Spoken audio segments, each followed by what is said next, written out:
All right, let's see how this is going. All right. Just that mic. Check the screens.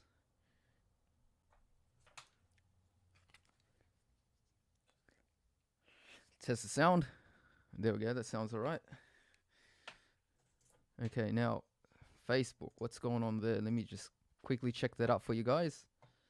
Where are the comments coming through? Facebook, did that go live? Oh, interesting. Okay, all right. So my plan was up, but it looks like StreamYard still carried through with that. So that's good. All right, what's up, everyone? How's it going? Shroom here. Got a good show on tonight. I've got a guest. We're going to be talking kingfish, jigging Sydney Keys. What a night to have this podcast as well. We've got one eye on the TV. I'm sure of that as well. Let's see who's here first up. Let's go through all the comments. The first person on the block was Rice, and he watched my new video because this says woohoo, new Shroom vid. That's right. Anthony's here, regular. He says looking forward to this one, champion. Thanks a lot. We've got Luke, Jonah. What's this? He says I'm with my friend James. Can't wait. Yeah, that's right. I can't wait for this one too. It's going to be a really good chat. We're going to bring him on in about a couple of minutes. Just getting through the introductory parts now. Haven't been on the Shroom Light podcast for over 6 months. Can you believe that? But I have been keeping busy making those podcasts for the Level 1 Angler series. So if you haven't heard of that one before, that's been going on for probably the last maybe 3 months now. So plenty of episodes there. If you're trying to learn how to catch fish on soft plastics, in particular brim fishing, plenty of episodes there of all the beginner questions that I get in my DM box.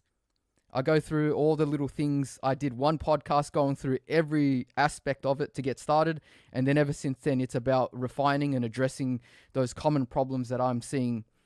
All right, let's keep going down this list here. So everything's looking fine, even though I haven't been on for a while now for the Shroom Live podcast. Like I said, if you're new here, tonight, probably in about 5-10 minutes, we're going to bring on the guest. His name is Eric. Eric is going to be talking about kingfish, specifically Sydney kingfish, and jigging for them. So he's been getting plenty of kings over the years using that technique. It's something that I want to get into as well. So it's going to be a really good podcast. Bring all your questions. I've already got one from one of my Shroom Club members in the community tab post. I just can't find it right now. It's on my screen somewhere. Jesus, so many screens. But it was something about getting tired jigging using his Shimano Osha, I think 20. Is it 20 or 2000? I don't know how they rate those sizes, but he says he gets tired jigging. All right, let's see who else is here. We've got Watch the Moss. So g'day, mate. We've got Michael, 4-wheel drive, Glamping Australia. He should have the moderator hammer. Let me just check that he does. If he doesn't, we're in some strife if we get some spammers, because we usually do. Okay, so I don't see that there. I might have to fix that up in a little bit. So yeah, shout out Michael if you don't have that, or unless this is on a different account. Jaden Lahood, I think that's the first time I've seen him here, but I've seen that name before on my other socials. So g'day, Jaden. Tony Chai. Okay, guys, bring some questions. If you got any quick questions for me before we get stuck into this podcast, I'm just letting the numbers build up now. We've got nearly 50 people in a couple of minutes, so that's pretty good. That's pretty good. We've done better than that, though. We've done a lot better than that, so let's keep it coming. Share it to your friends. Actually, I better share it to my friends, my followers on Instagram. They don't even know I'm going live, so let me just quickly put up this story with the link. Let's just click on that. So there it is. That should be up there. Let's click post on the story. There we go. Let's bring some more friends in. The more people, the merrier. So Watch the Moss says it was only a puffer fish, but a fish is a fish. So he's caught something. I didn't catch anything this morning. I went out, but I got rained on, so that was pretty bad. In fact, it's so bad that over the week I damaged my camera, the lens, the focus ring, and that's actually the camera that I'm looking at through right now. That's on autofocus because that manual focus ring doesn't work anymore. Fortunately, it still seems to be usable, so that's all right. And that's not the main body of the camera, so I guess I could replace that. All right, let's see. What's this one? Jonah Jenkins says he's the one that caught the 60 centimeter tailor on the bay run. Geez, bay run with a 60 tailor. That's quality, and that's actually unheard of for me. I've never seen a tailor that big. Anything past about 40 on the bay run is surprising. So it must be that season. So a little tip for those that want to chase tailor inshore tailor over the winter months, they get a bit bigger, especially in the harbor. That's what I found. In the summer months, you get plenty of those choppers. You're still going to get choppers, but around the bay run, around Roselle Bay, those forward bays around the harbor bridge, yes, you're definitely going to get a lot more size with the tailor there. I got what did I get? Okay, I don't want to ruin another video coming up, so I won't say anything. So let's just move on. Let's see who else is here. We've got TNNG. So he says, yo, Riley Cooley is here too. Mr. Lee Monkey. Okay, all right. So something's gone wrong with my chat. It's okay. So bring some questions. Bring the heat, guys. Let's go. Let's get this show on the road. Gonna bring in the guests shortly. Just a couple of quick questions if you wanted your question answered by me personally. And by the way, if you have a question over the week, you can always drop one down on my TikTok. I like to reply to those messages and make a little video just personalized just for you. It's a bit of fun, like if you ask me a question, I'll answer it to the best of my ability. I get a lot of those questions asking about gear recommendations and stuff, but anything really that you've got that you've got to ask me, or any comment at all, it's interesting. It's we got a community here, just like to hang out and talk and chat and talk fishing. Lure fishing, the Gold Coast says, should I buy Shimano Bantam swim bait? I think it is Bantam. It can't be Batman. I don't know if Batman makes a swim bait, but the Bantam ones, they're new on the market. They've got I think it's a segmented body one with a little plastic tail, like a soft plastic tail that you can replace them. I did see them in use fishing with the one and only Steve Starling. So when we were fishing in Sydney Harbour, he was throwing those around and they looked pretty good in the water.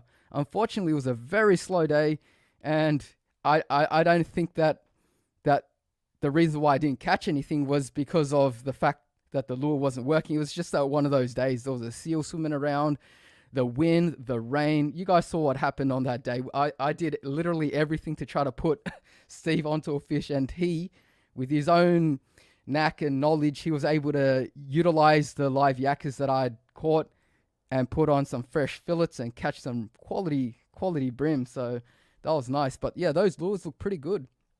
Tony Chai says, yeah, more love podcasts, more live podcasts. Yes, absolutely. Definitely let me know if you want to hear more from me yapping on. I always want to come on. It's just, I just don't know whether people want to listen to me yapping on so much, especially every Saturday night. It is prime time. People are out and about. People like to fish. I like to fish, but when I'm not, I like to talk fishing, just like all of you at home. All right, so let's go for another couple of minutes, and then we'll think about talking kingfish. So Aiden Quinn says, what lures do you use for bass in the creeks? Look, I like using surface lures in the creeks, such as surface cicadas. My favorite is the Megabass Pagani Siglet, mostly because the way that the trebles and the way that it's set up, if I cast over a branch, it seems to come back to me if I flick it back over. I've seen some other hard bodies that you just, once you've cast into the trees, it's good game. You're not getting that back. But for some reason, I think that they designed that in mind, that people will cast over branches and twigs. It just seems to face the opposite direction as you're pulling it back over the branch. And although the hookup rate isn't quite as good, because it is a hard-bodied cicada, and there's only one treble on them, if I remember correctly. There are other lures out there that have a few more trebles, 2 trebles or stickier hooks, and, soft body like the, what's that one? The really soft one, the soft shell, the Timeco soft shell cicada. That's one of my other favorite lures because of the fact that it's soft, it lands without a loud noise, and you can pretty much just sneak up on fish that are just looking up in the water. So in the creeks, you can't beat going surface, and you can't beat using a cicada like that one. And also the action, it just wobbles side to side. You don't have to do very much besides wind. And yeah, you don't even have to wind as well. You can let it sit there on the top surface of the water and just do a couple of pops here and there, and you're going to get that fish come up underneath it and go bang. Just like my last bass video, which was actually, you know, I hate to admit it, it was ages ago. It was in the Nepean River, and I lost my mega bass. I was actually quite cut. I was actually like, had my tail between my legs thinking, oh man, this is a hard day already. Lost that favorite lure to a bass, cast it across to the other side. I knew that the cicada was going to go over a ledge, float over a ledge, and there were fish sitting underneath the overhang. And straight away, it just took it without a second thought. And yeah, the rest is history. Unfortunately, that part of the history wasn't to my advantage. It was to the fish's. So I got away that day. Ibrahim's got a question. He says, what lures are good for brim? Look, I make plenty of videos, plenty of vlogs chasing brim. Currently, right now, we're heading into the cooler months. I found that the paddle tails aren't quite as effective as the grubs at this stage. So any of your popular brands, you know, Z-Man, you know, whatever, Daiwa, you know, if there's any other grubs from, you know, the Shimano range, they're all going to work. So I found the natural colors and the grubs are outperforming the paddle tails right now, for me anyway. Now, with this rain, I don't know if that's going to change anything up, but I really doubt it. And also vibes and lures that you work really slowly, such as little tiny blades with those little stinger hooks, they're coming into their own as well right now. Simon says, shout out to Hugh Janus. All right, okay. We know that joke there. I think everyone here in the chat should know that joke. Hopefully that didn't just demonetize me right then and there. Ian Burdenshaw says, top bloke stylo, insanely smart. Absolutely. The most clued up angler in Sydney, or at least one of the most, and puts me to shame from what I know. But hey, that's Starlo. He's one of a kind. He's a legend. All right, so yeah, Aiden says, yeah, rip Siglet. That's right. Those lures aren't cheap. You can also get cheaper ones, you know, for your kids out there that just want to use something that's still going to be effective. There's plenty of $5 to $10 cicadas from any of your popular brands. You can choose one that's black. That seems to be the color that works the best. And, you know, fish, they're not that fussy sometimes. I find that even the cheaper cicadas can be very effective. Jaden says he's caught 2 40-centimeter brim on grubs under the Anzac Bridge. Yeah, absolutely. Underneath there, especially around that bay, there's some monster brim. They're really hard to tempt, though, because the water is often very clear. They're chasing really tiny bait fish or really tiny prawns. You know, the ones they call them jelly prawns. Plenty in that bay, and you gotta be doing something special sometimes to tempt them. They can be anywhere. I mean, across from there in that bay is, you know, the holy grail spot of Sydney, which is the Sydney fish markets. Everybody knows. If you're going to find a monster brim, it's going to be right underneath there, sitting where that person's throwing those hot chips into the water, you know, in that little section there underneath the boat hulls and the marina. Oh, I'm just salivating just thinking about that. All right, let's go through a couple more questions, and then we're going to be talking kingfish. So Jonah says, yeah, how are you? I'm pretty good. I'm very talkative tonight, so that's good. My motor is still going on at 110%, so it's pretty good. Andrew Warburton, hey, how's it going? Haven't seen him for a while. Hope you've been well, mate. So still waiting on you to do a drop shot video, buddy. Oh, right, okay, yeah. I have jotted that down in my to-do list, so that should be coming up at some stage. I'm really hoping that it comes up shortly, so that I can keep that promise there. It's Beastie Baha says, at Abbotsford Wharf, I've caught a lot of, did he say donkey? Oh, yeah, massive donkey brims. Yeah. Oh, that wharf there, super popular with the Sydney siders, especially at night, and for good reason. It's got good flow, it's got structure, it's got a lot of areas where the bait just holds up. You've got those little bits of sand in amongst the concrete walls. And everyone knows what happens when you see that. Kingfishers come through the morning as well, and they just like smash the bait there. Oh, of course, not just only there. You know, anywhere along the harbour, you have to be lucky, though. You still got to catch them out there. You still got to be out there and catch them in the act, so to speak. Now, Christine says, do you ever catch snapper? Oh, good question, Christine. I actually don't catch any snapper. I've only caught these pinkies, as they call them, or reddies. So they are technically of the species snap, but it's just so small that, you know, you just wouldn't really classify them as a snapper. I don't even know if it falls under the category of being called a squire, as some people in Australia or some states call them.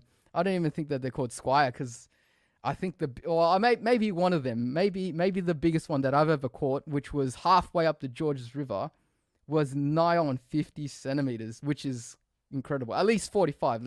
I'm telling a story here. This is, one of those nights you just roll up next to the heater and just listen to me yap on. So, just tell a tall tale here and there, just stretch out a few centimeters. But, that's probably the biggest one that I've caught. But other than that, they've all been 29 centimeters. As you know, it's always 1 centimeter short of the actual size or bag limit size. All right, one more question. Let's see what we've got here. So he says he's hooked a kingfisher, Huntley's Point Wharf. Yep, absolutely. Good place for that. Dennis says small snapper go hard for the size. Oh, it just blows your mind how hard they're going. Oh, look at this. Sam Fish. Thank you very much, Sam. Really appreciate the support. You don't have to do that, guys. Obviously, donations optional. I'd rather you guys became Shroom Club members and join the Shroom Club community page at the back behind behind the actual public one. Trying to build a little bit of a community there. But thank you very much, Sam. Much appreciated. All right, let's get one more question. Like I said, one more question. And by the way, if you got a question, Sam, bring up the question. He does this. Thanks.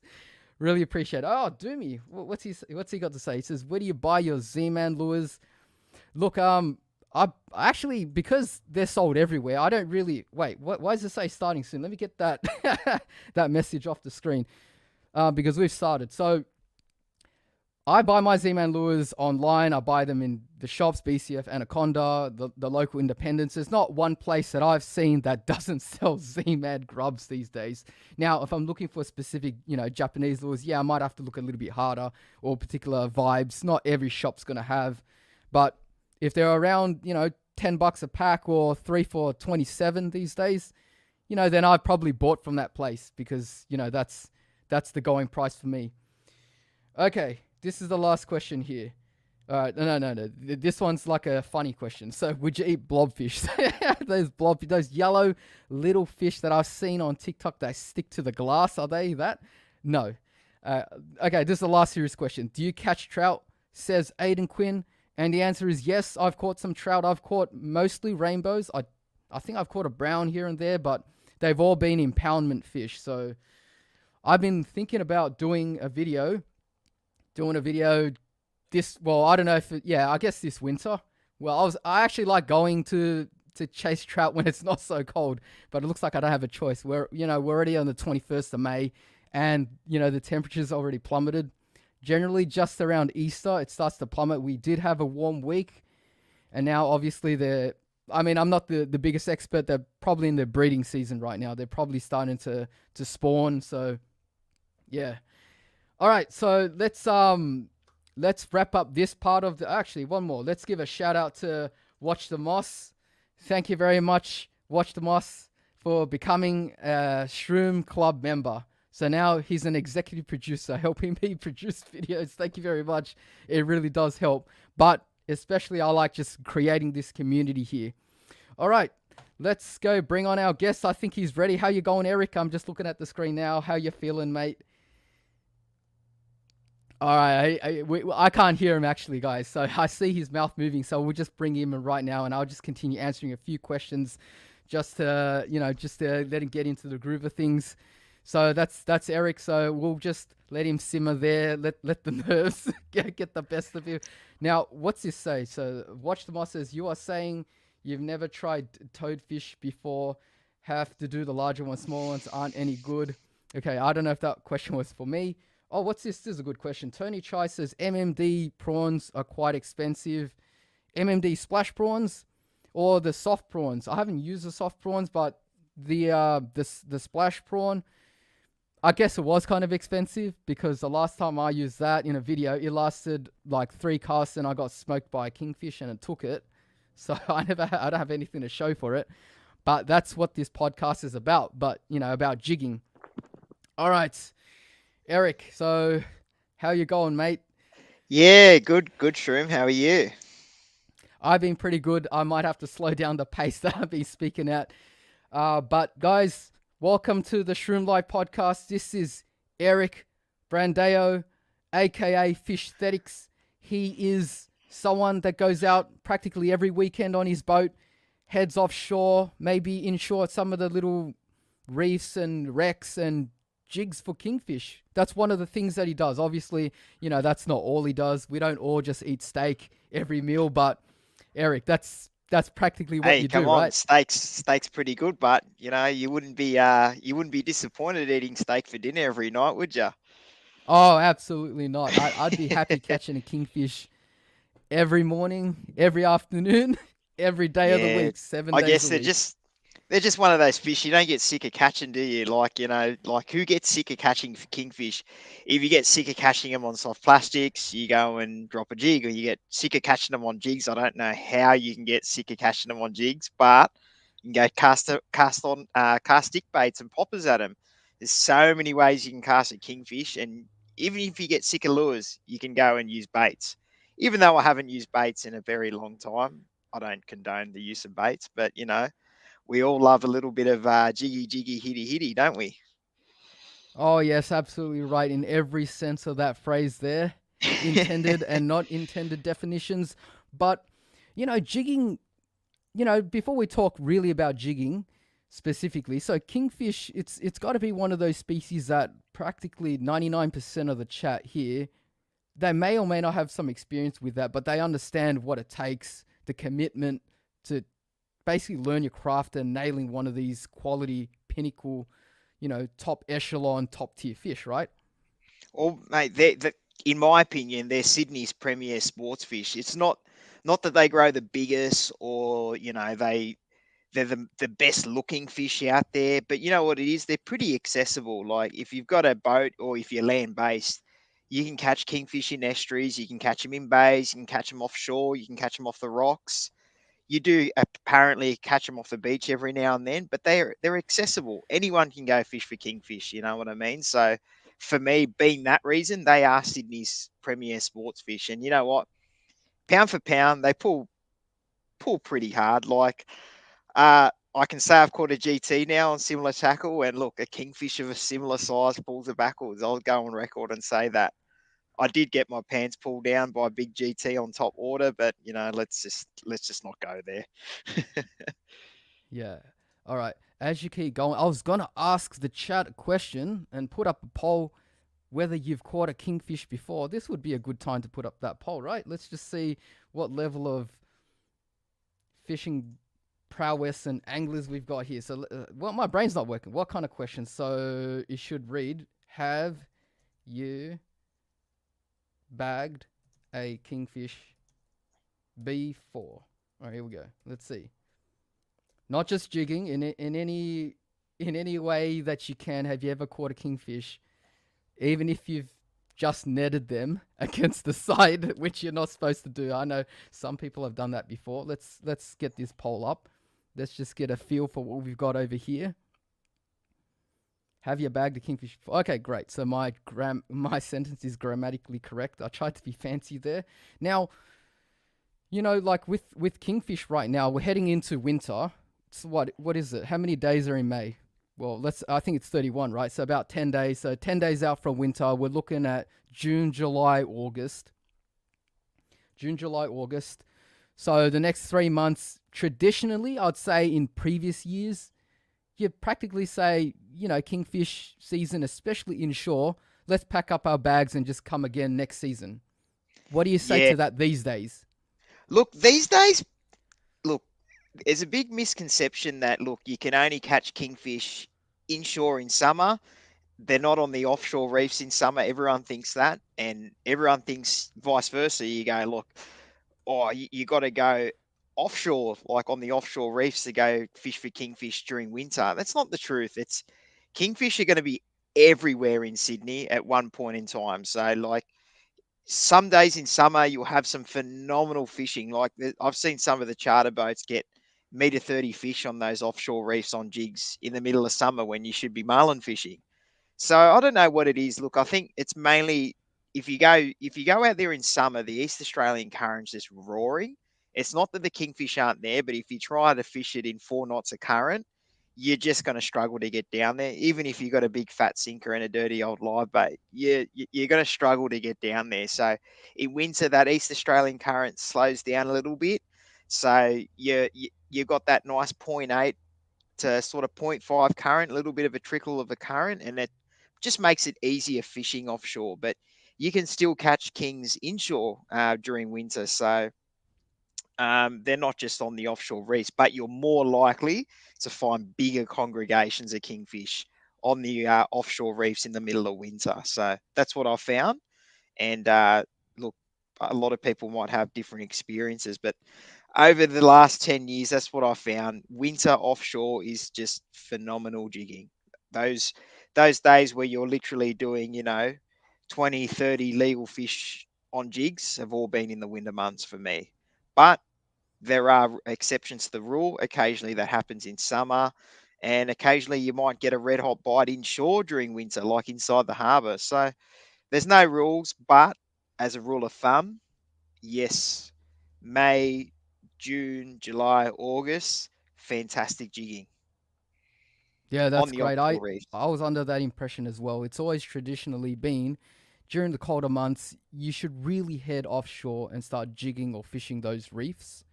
That's when you're gonna still find consistency and size. You're off obviously after size. Some of the, I mean, just going by that poll there. Let's just quickly mention that poll. So the question was, have you bagged a kingfish before? Only 37% of the Shroom subscribers have caught a kingfish. Okay, no, I'm only kidding. That's not a that's not a bad thing. I mean, you got to pay it. That's why they're called kings, right? You can't be easy. Now, for the vast majority of the anglers here that can't get offshore, I just want to instill hope that you can still catch them these days inshore, even if you're not jigging. Like I've hooked a few, caught a few, and I think I've even put up videos catching kingfish in the winter. So these days, that's no longer, a straightforward no or a worthless exercise. You can still go out there in the winter months inshore and find fish. Just to, put some evidence down for this, every year, somewhere up in Middle Harbour, someone leaks a photo and suddenly there's a huge furore of like boats just heading out and people going land based because they know that the hoodlums are in town. What do you reckon, Eric? Oh yeah, well, we won't go there, but yeah, somewhere in Middle Harbour. I'm not going to say where because it's already been flogged enough, but I'm sure if you look hard and fast on social media, you'll know where. I don't know, like it happens there, and I'm sure it happens in other places in the harbour. But yeah, you will get a red hot bite in the middle of winter.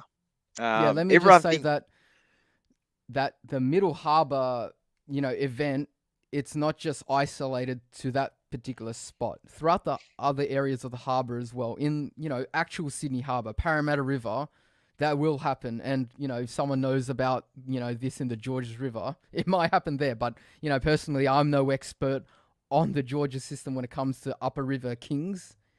But you never know. Basically, these days with the tagging program, with the breeding program, just a general awareness of releasing our fish. We've got, I think, a good size limit there for the kingies. We've got more. We've just got more of them around in the summer months, and it's starting to filter through to the winter months. If you just want to tick that off, hey, 37% have done it, but what's that? Quick math, 63%. We've got some work to do, but it can be done over the next 3 months. I got to say too, everyone like looks at me going, "Oh yeah, Eric, you just jig offshore, on those 100-meter reefs."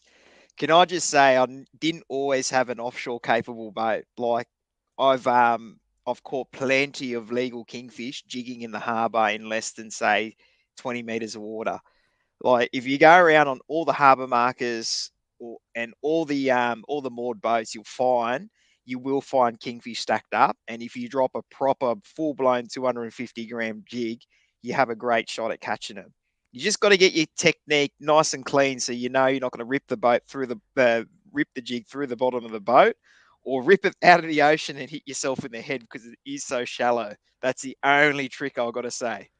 Right. But Yeah. yeah, don't be scared to have a go in the harbour, especially when especially when you're going to have kingfish congregated, because like even when you get those middle harbour congregations in the middle of winter, there are the odd photos. I think Mel Spike's got one jigging like in like less than 10 meters of water, and it was over a meter or something silly. So don't be afraid to drop jigs. Let's talk about how someone could get into jigging for kings. So, what kind of gear are they looking at? So, All right. rod, reels, lines, lures, So like whatever is related to this aspect here. let's be real here, okay? We don't live in New Zealand, okay? As much as you do get pockets of fantastic fishing in New South Wales that you do get New Zealand quality fish off, we don't we don't live in New Zealand, okay? So you don't need to be fishing 80-pound tackle. Um, if you want to be realistic, okay, PE5 or 50-pound tackle is absolutely plenty. And the thing is, you're going to be putting yourself under some pretty serious strain, like vertical speed jigging. So you want an outfit that's going to be comfortable. Like me, I had a little chat with Shroom a couple of days ago. With me, I'm an overhead jigging man. I've always been an overhead jigging man, and I find that you're less likely to get tired using overhead tackle. That's just me. You still get plenty of experienced jiggers use spin tackle. A lot of them fish with me on a weekly basis and still use spin tackle.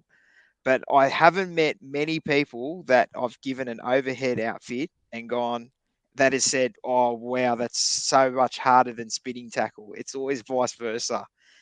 But we all know this sort of tackle isn't cheap. Like, to get yourself set up to with a proper jigging combo, you're looking at spending upwards of $300 for a reel and upwards of $300 for a rod, and that's on the cheaper scale.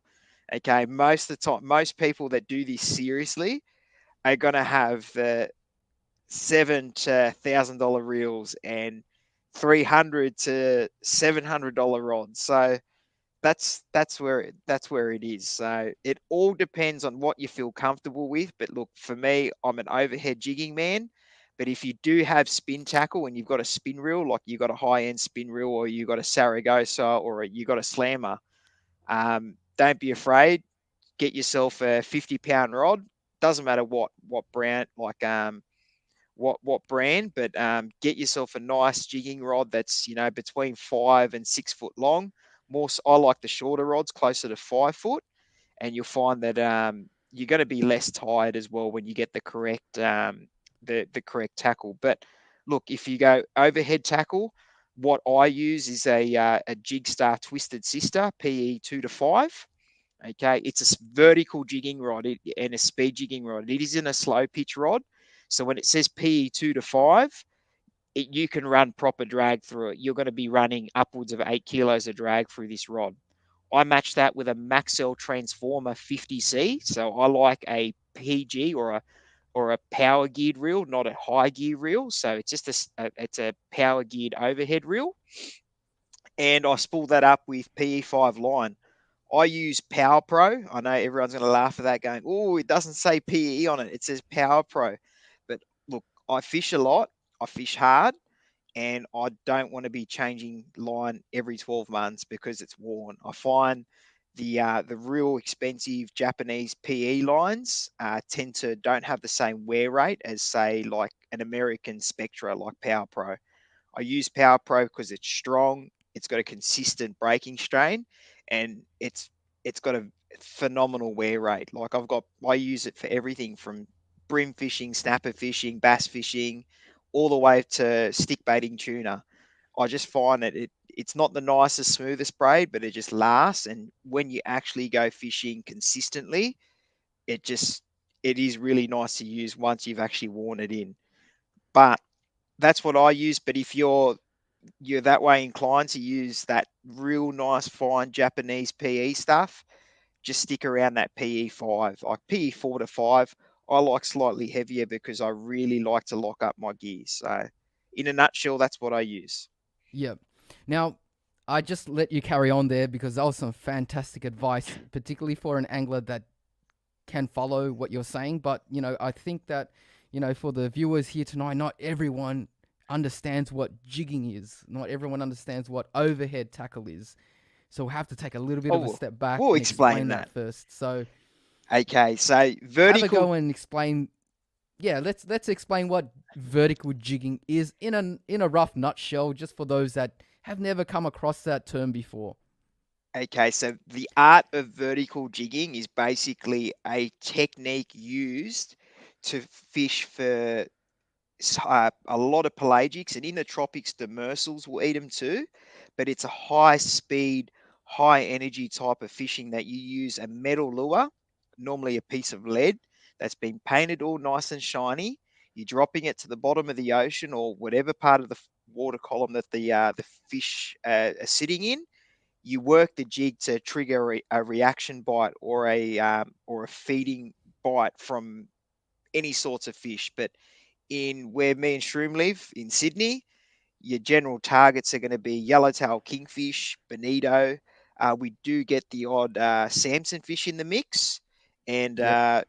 you do get a fair few other weird things jump on jigs. Like I've actually caught a 60 centimeter snapper on a jig, and it Oh, wasn't on the nice. paws like on a plastic. It ate a full blown speed jig like a Yeah. kingfish would, I mean, offshore, and anything could happen. I mean, I've caught anything can happen. Samsons offshore. It's just, you don't know what's out there, really.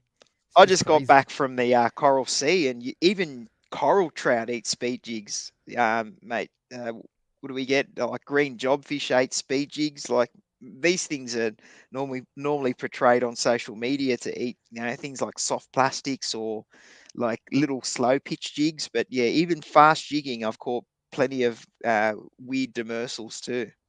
Yep.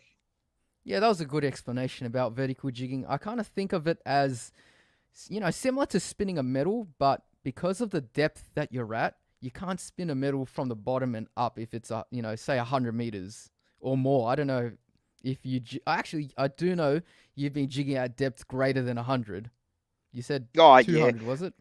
look, I've jigged myself. I've vertically jigged depths up to about 180 meters to 200 meters. Yeah, yep, But look, that's some pretty yep. hard work, even for So So to me, in trying to explain it to a beginner, as though if you were using a metal inshore, you're fishing in those depths, you can just cast out and wind in quickly. But when it comes to those depths, working the surface of the water is not necessarily the bite zone. It's not where the zone that you're going to find the kingfish. They're going to be down below where I don't know, maybe the shelf is, or like a ledge or a wreck or a reef. And so yeah, you now have to modify that approach so that you're bringing the lure across in a manner that's going to go across where they're going to be at. And so now it's gone from horizontal to vertical with a metal. Now, well, because of the depths, we need really heavy metals now, and because of the way that you wind up with these heavy jigs, you have to find techniques to speed up that metal. Hence the jigging action, the mechanical jigging action. I mean, that's just my way of trying to explain something that an angler inshore, like if you go back, many, many years, maybe I wouldn't know what jigging is or mechanical jigging, but these days, nah. I know what they are, but, I can understand a few anglers just not quite understanding what that is. But having seen a few videos of people, doing that sort of thing, I like your style, Shrew, man. That's some yeah. good technique. But look, if I notice a lot of your audience, they love their brim, they love their flatties. So if you think about it, if you're fishing a snag for brim, okay, so you're either from the shore or you're from a boat, a kayak, whatever. You've got an oyster rack, okay. I'll use an oyster rack, and you're casting your lure towards the oyster rack. There's where you're casting, and then there's the oyster rack, and there's that little bit of water in between. And you normally hope brim fishing, you're going to get the bite between the snag and the boat where you stand, or from the shore where you're standing. And vertical jigging, reverse that and put it vertical, so from top to bottom. The reef or the pinnacle or the drop off is is your little oyster rack or a snag. Your boat up, because you've got to be in the boat because you're going to be offshore, is where you're standing or the boat you're fishing from. You're hoping to get the bite in between that snag, which is the reef or a wreck, any sort of structure, and your boat. So normally when you're casting towards a snag, you're working your soft plastic or your lure back for a brim, and you're twitching it, you're hoping it to get a bite. That's exactly the same.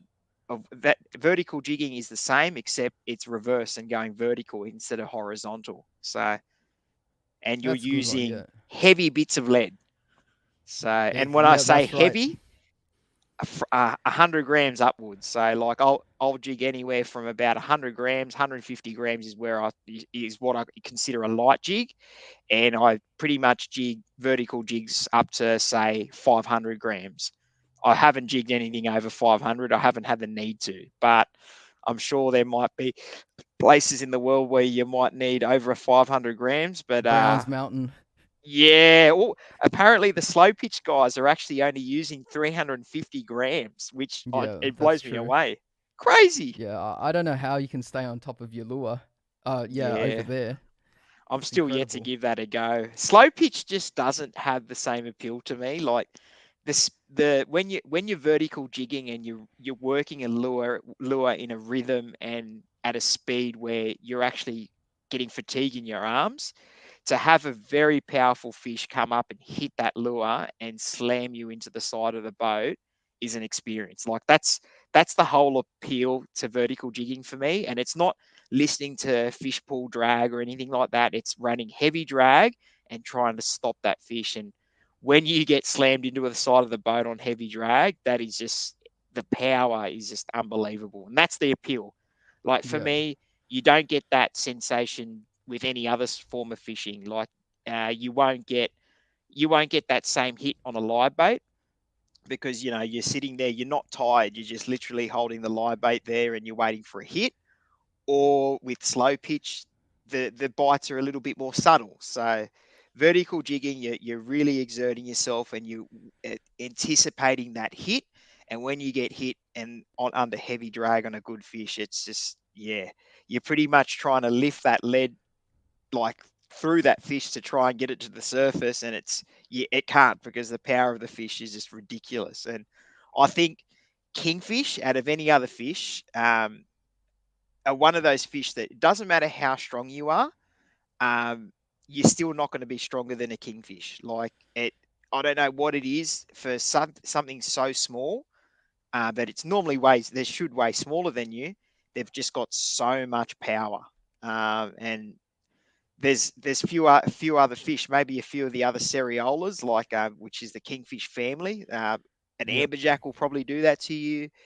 A Samson fish will do that to you. And I learned very quickly during my Coral Sea trip that a dogtooth will do that to you times 10. But I still haven't got one to the boat. But I've hooked a couple, and the power on a dogtooth tuna, I think, is just totally, totally different. Yeah. Now, Eric, let's quickly knock off this question from Andrew Warburton first. And I'm just going to go through some of the comments. People have been leaving along a lot of interesting comments, but this question here says, what is overhead tackle? Now, we've gone over it, but like I said, for those that have no experience about overhead tackle, how do you So, explain to someone what that is? okay, so there's different ways of. Okay, so in Australia, we call conventional tackle what Americans and the rest of the world would refer to as conventional tackle. We call overhead tackle. So what that is, it's you've got a conventional reel that sits on top of your rod, in opposed to a spinning reel that sits on the bottom of your rod. That's what overhead tackle is. So it's on the top of the rod, and that's what we refer to as overhead tackle. What the rest of the world would refer to as conventional tackle. So it's the opposite of spinning or egg beater tackle. You don't happen to have a reel there next to you, do you? Ooh, not next to me. So I don't have an overhead I can reel. go run and get one. How far away is that? Literally like 4 meters away from me. Give Oh, me a go sec. ahead. Yeah, go All ahead. right, Yeah, give go me a ahead. sec. You can take. Oh, yeah. You can take us along for the ride if you want. Oh, you don't want to see my lure making room. Uh, There's a few secrets in there that are all been right. hiding.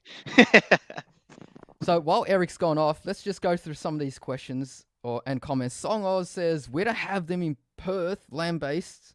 Oh, yeah, you guys have amberjacks though. I think it's amberjacks, right? You guys got plenty of. I mean, you guys, you're in Perth. I'm sure you've got plenty of other fish that make up for that.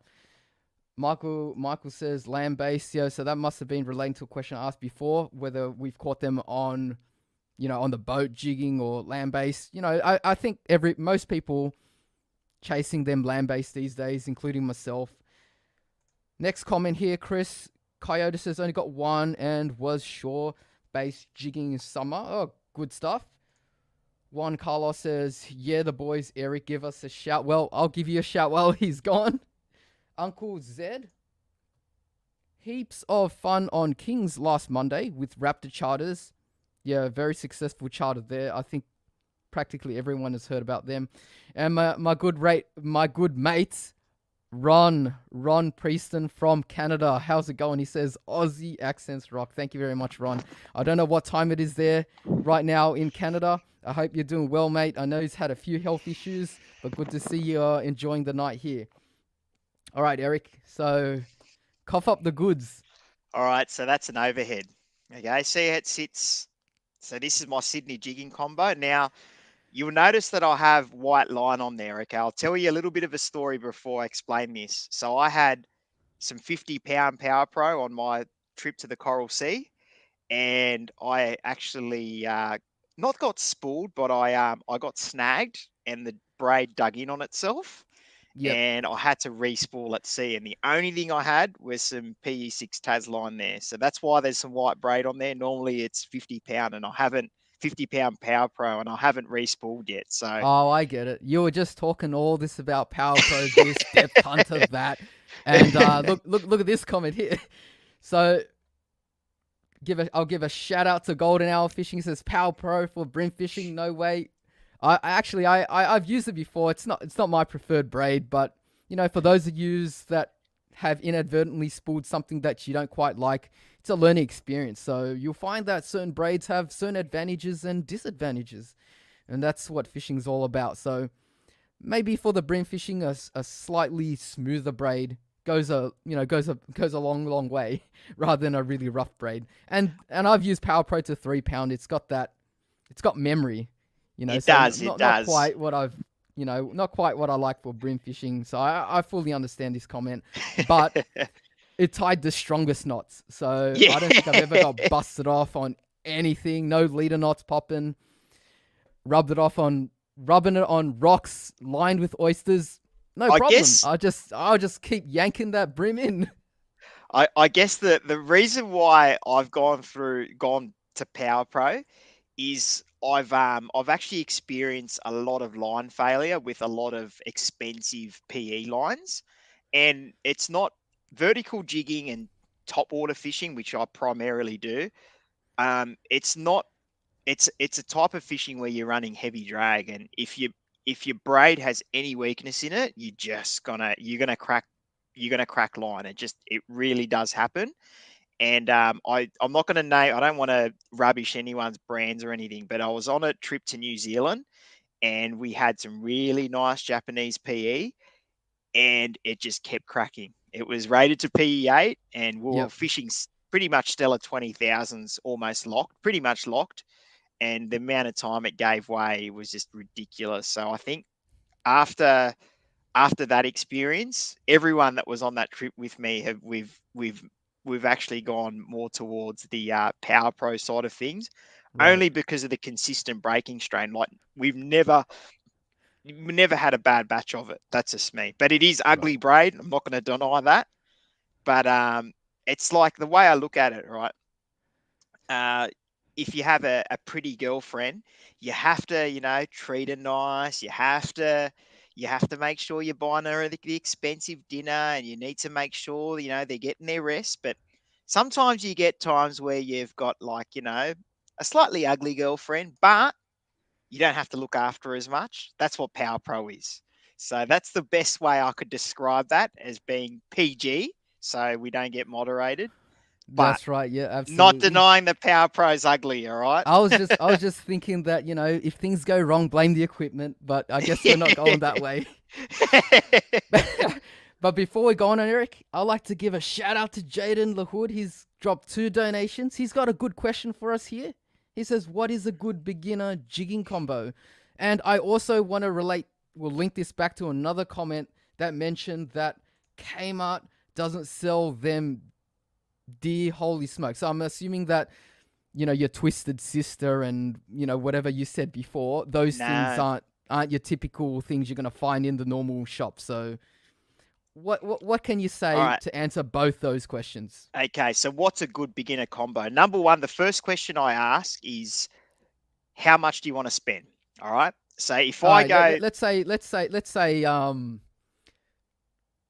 $200 all up. ooh, I know it's 200 tough. bucks all up. I that's why I pause. I know it's tough because I can think of, but Oh, Eric, come on. okay. Look, you'd have to go, if you're going to go that cheap, you're going to have to go in the pen lineup. I And they think can if go spin. They can go spin. You got to you remember can go spin. these Are you guys don't talking know how rod? to. Are you talking rod and reel for 200 Yep, bucks? yep. Not Ooh, including line and lures and all that stuff. Just if they're gonna walk into a shop, Kmart, BCF, Anaconda, their local independent, what are they likely to find for around $200? If you have to break the bank a little bit because of the, the man. nicheness of jigging, I understand. All But right. If you're going to do it real tight, the reel I would probably buy for, say, you can get a pen spin fisher for 150 bucks, can't you? I think so. I mean, the pen reels are very cheap. Well, How much not does a very cheap, Socorro but go? like How much is they're a tough. Shimano? How much does a Shimano Socorro go for? Oh, that Are they under 100 bucks? no, oh no, I don't think so. I'll look that Oh, up. what can you? What about a Sedona? Nah, Sedona ain't gonna do it. What I for one season? One season of like, well, I'm not talking about dropping down 200 meters. I'm talking about they're gonna take it down to Middle Harbour Wreck or Middle Harbour Rec. one of the markers in Sydney Harbour, one of the markers in Botany Bay.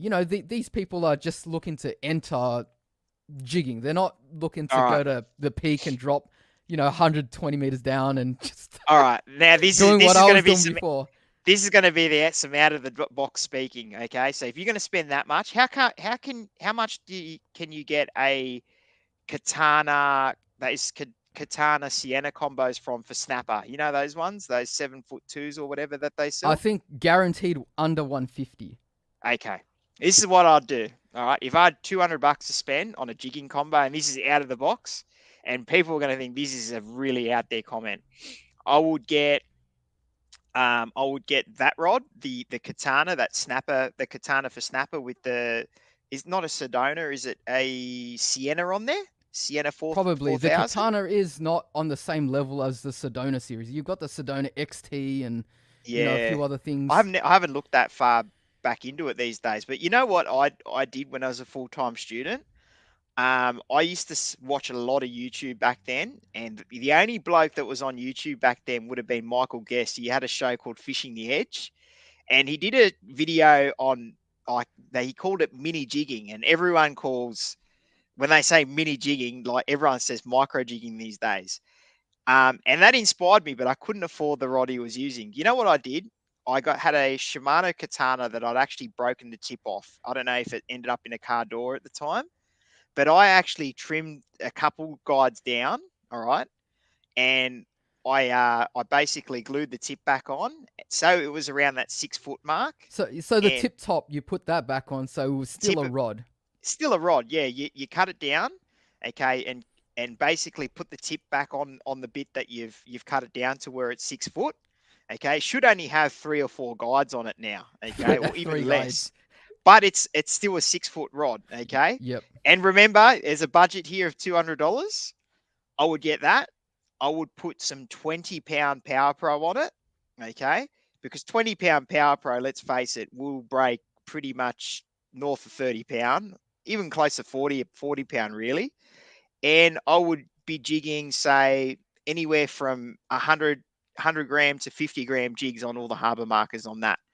Um, if you think outside the box and you can modify a cheap snapper combo to where you're only using the short length, I reckon that would be your better option. Because really, quite frankly, you're not going to get a legit jigging combo for under $200. I think the cheapest I would probably do it, and this is doing it seriously. Okay, I would buy either a Saragossa or a Slammer, or even a Spin Fisher, like from Penn, and I would buy, say, one of the entry level Shimano or Penn jigging rods. So like the Ocean Assassins or the T Curve sort of entry level stuff. That's what I would do. Like Yep. if I wanted to buy a legit one, but if I had $200 to spend, I'd be getting the Katana. I'd be getting the Katana snapper combo. I'd be trimming it down, melting off the tips, melting off the tip with a lighter and putting it on. So you got a slightly shorter rod, and you would have a cracking little micro jigging rod to go and hit the harbour markers with, I reckon. Yep. Yeah, so Golden Hour Fishing says Sienna and Solstice combo, they're the budget snapper combos that he's seen. So there's some Yeah. options there, but like you said, jigging it's a make or a break type of fishing. There's no give, right? You're not using the No, there's no drag, give. You you so you you it you're puts you pushing. into puts Yeah, the you gear you under that trying to strain that you just can't do it unless you're really committing a few more bucks to it, I guess. yeah, you're literally pushing your gears to the limit. Like there's no, you know what I mean. If your rod's not going to be, if your rod's not going to cut the mustard, or if your reel's not going to cut the mustard, something will give way. And you know what? It's going to give way on that meter plus fish that you're looking for. Yeah, Tony Chai says Kmart gear is good for budget bait fishing. Yeah, I'd say so. I think Kmart just caters to the masses, but you wouldn't believe that my first lure combo was a $9 kids 6 foot size combo there, and I just fished lures on that. I caught my first 50 brim off that. So you can get it done. Like Eric said, it's not right for the job sometimes if you're putting yourself under certain monetary budget constraints, but you got to think outside the box. You can still Yeah, you still get it done if you can dream that and perceive and understand how you could get it done.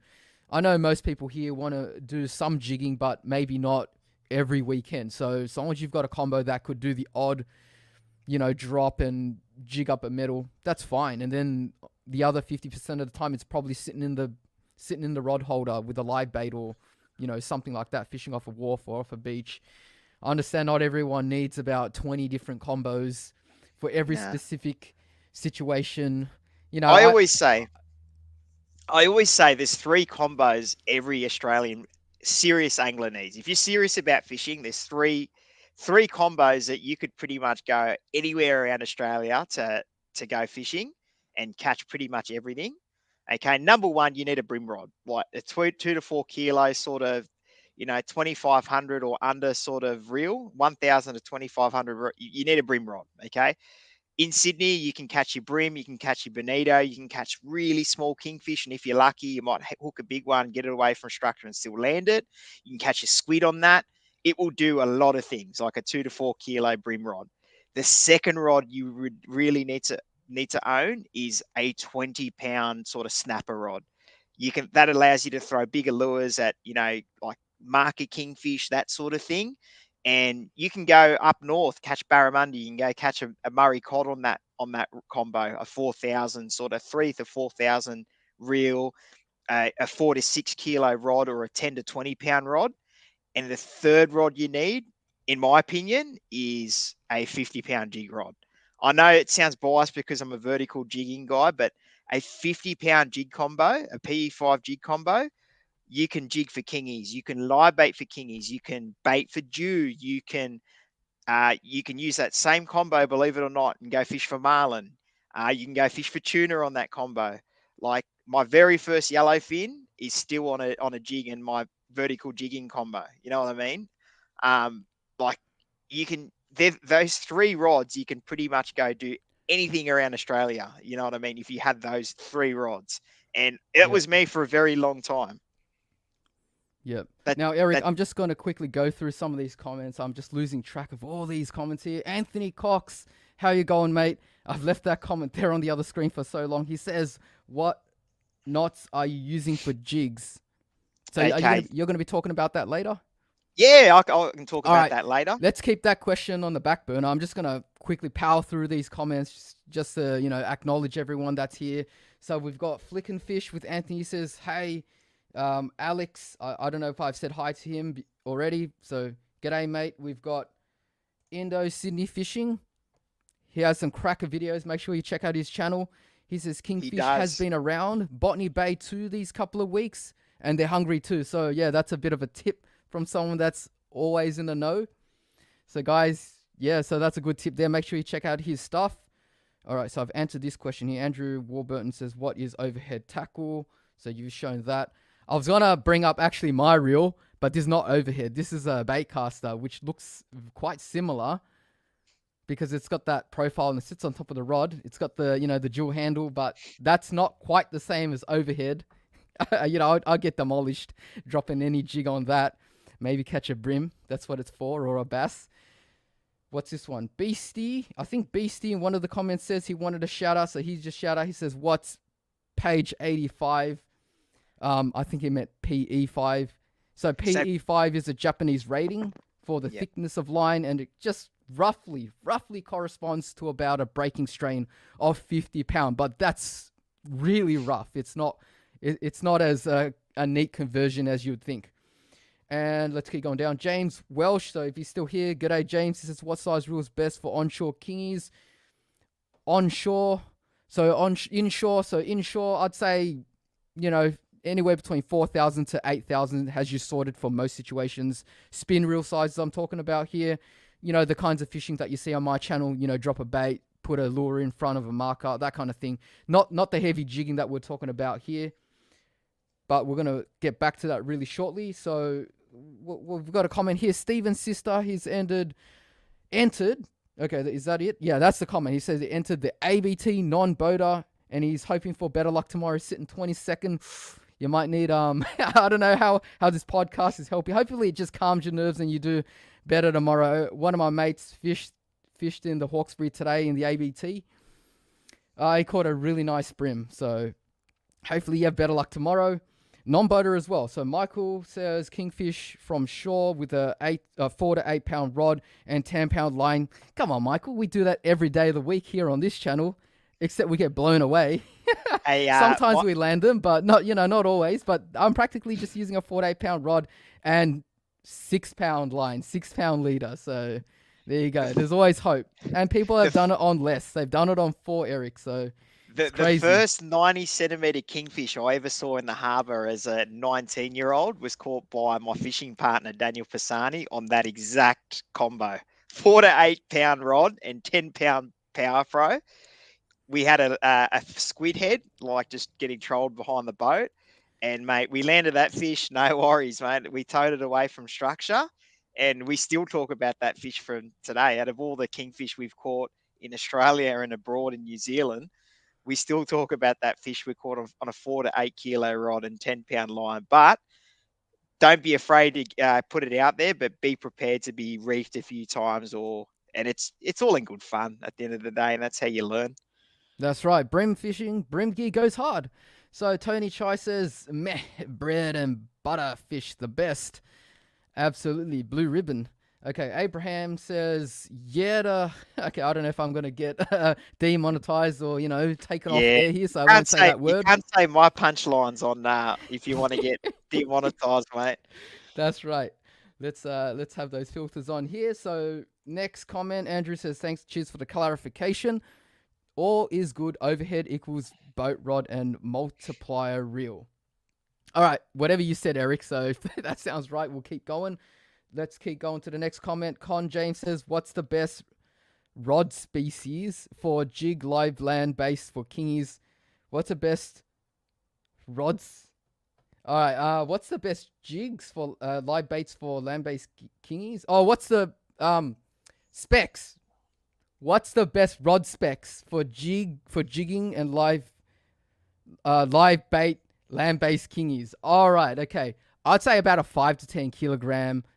4 to 9, 5 to 10, 5 to 9, 6 to 9. That kind of category seems to be where you're going to have a great chance at any just legal kingfish. and you have a fighting chance for anything bigger unless you know you're going to be running into some hoodlums. There's just absolutely no way you can prepare for absolutely any size of kingfish if you're just going to, fish Sydney Harbour. They can be just a rat, 45, 55, 65, or you could hook onto a meter plus. And, I'd say that kind of gear is most suited for most situations in Sydney Harbour. Hey, Botany Bay as well, port hacking, etc., etc. All right, next up, let's see. So let's power through these comments. So Ben Alt says, "Hey Shroom, will you do an overseas trip to fish?" Yeah, one day, and I'll film it too. Hopefully, good to hear from Fishsthetics. We'll check out his channel. That's right. I think I put a link in the description so you guys can click on that. Beastie, yes, there's going to be a catch and cook coming up.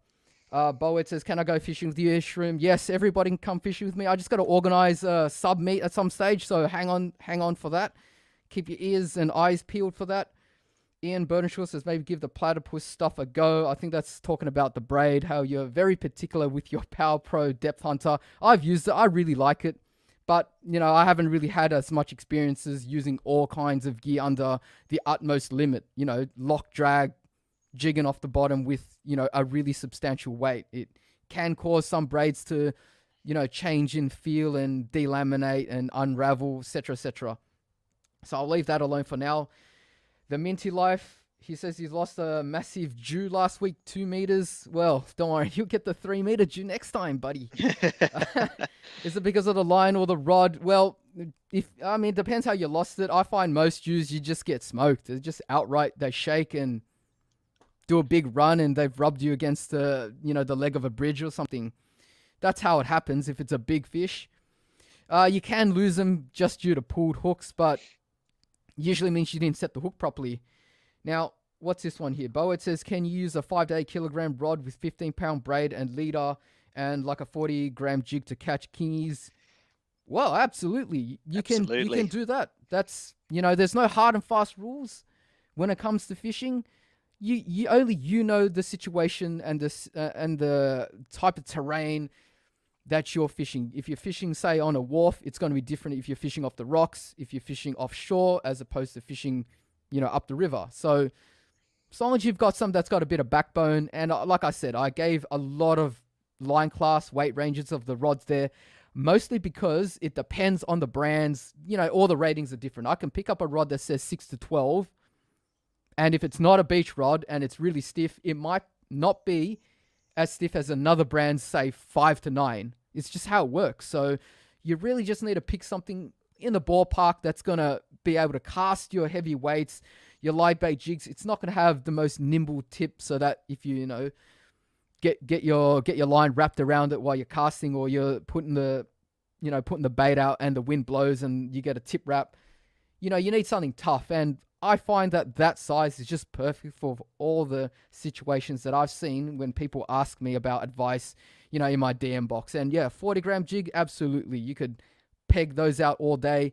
And plus, you don't even need a super long rod if you're fishing inshore. If you're using a metal, like what you're saying, with the appropriate leader and line, you're going to peg it out a mile. So that's how you could do it. Now, Trevor says Kmart fishing gear is all Jarvis Walker now, egg beater, reels only, no jigging tackle. Yeah, it's getting bad. I was going to, I don't know if it's getting bad, but I was going to go do a Kmart, fishing challenge and just walk in there and just pick out something and catch a fish on it. I don't know if I can tell now. you, I'll tell you viewers one thing, okay?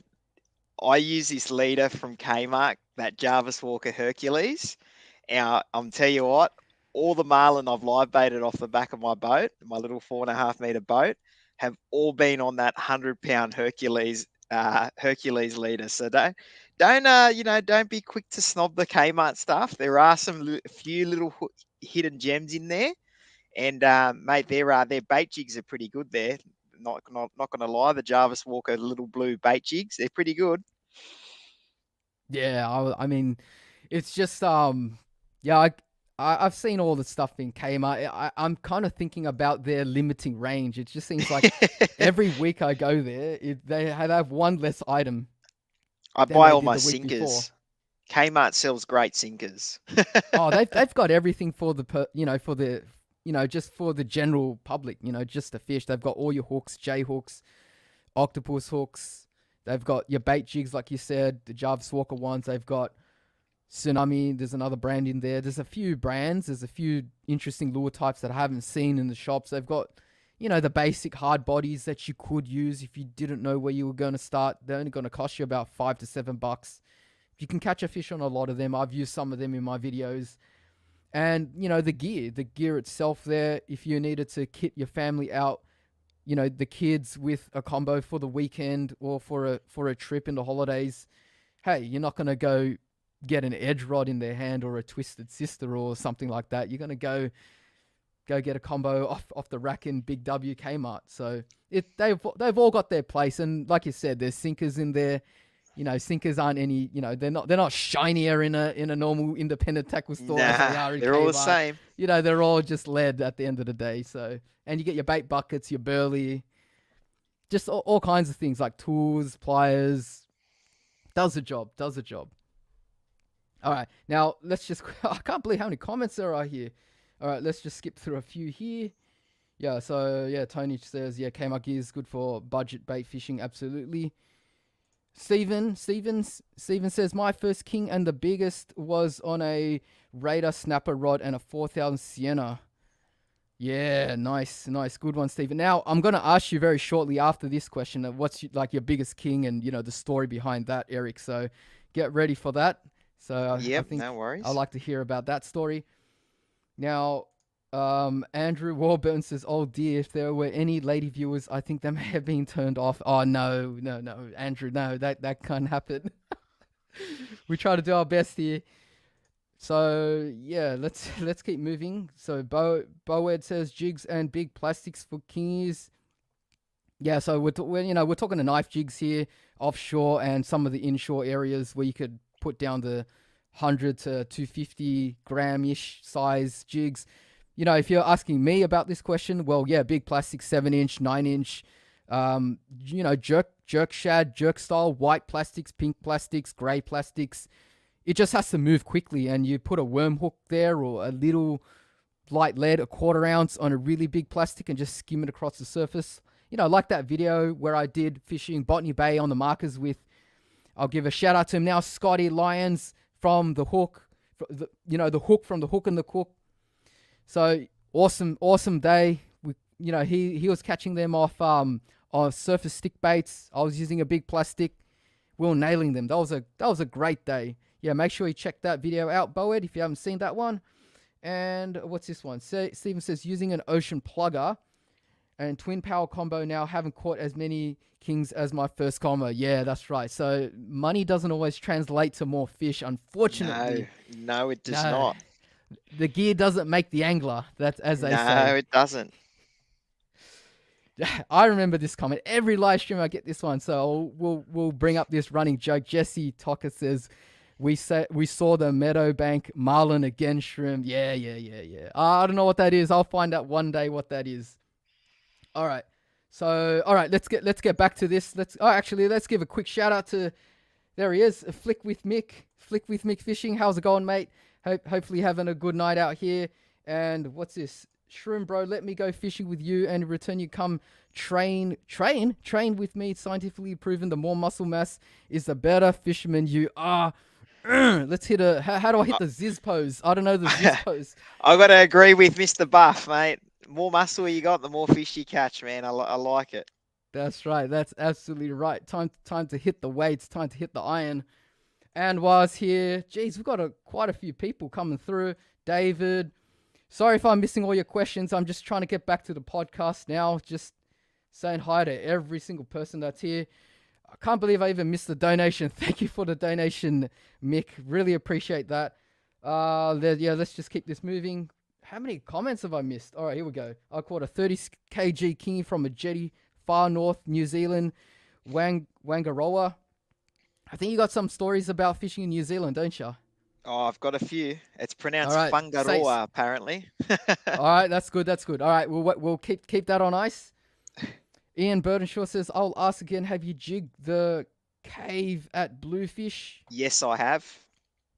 All Good, right, good. good That's a good spot. answer. What's this one? For sure, fishing with light gear is a cracker. Yes. All right. I think I've got everything here. Yes, this is the go. Absolutely. He is. And I caught a 40 centimeter Brembo this morning with my mate off a local jetty on a pilly. Oh, good stuff, Boed. That's it. That's the way, mate. Keep it up. Keep up the good work. I like hearing about success stories like that. And yeah, one last shout out. Yeah, sure, it's Loki. Oh man, you're making me blush now. All right, let's get back to the podcast. Okay, so what's your PB Kingfish and what's the story behind that, Eric? Okay, so I never say I got one PB because you can't compare New Zealand to Australia.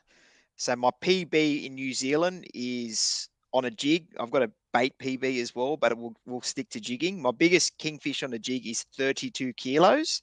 It was at a spot called the Three Kings. It's the middle. It was caught on the Middlesex Bank at the Three Kings, and it was actually caught on my PE5 or 50-pound Sydney jigging combo, Sydney kingfish jigging combo. So to land a fish that big on my Sydney kingfish combo was a really big eye opener, and I got pretty lucky to land a fish like that. So that's my little claim to fame.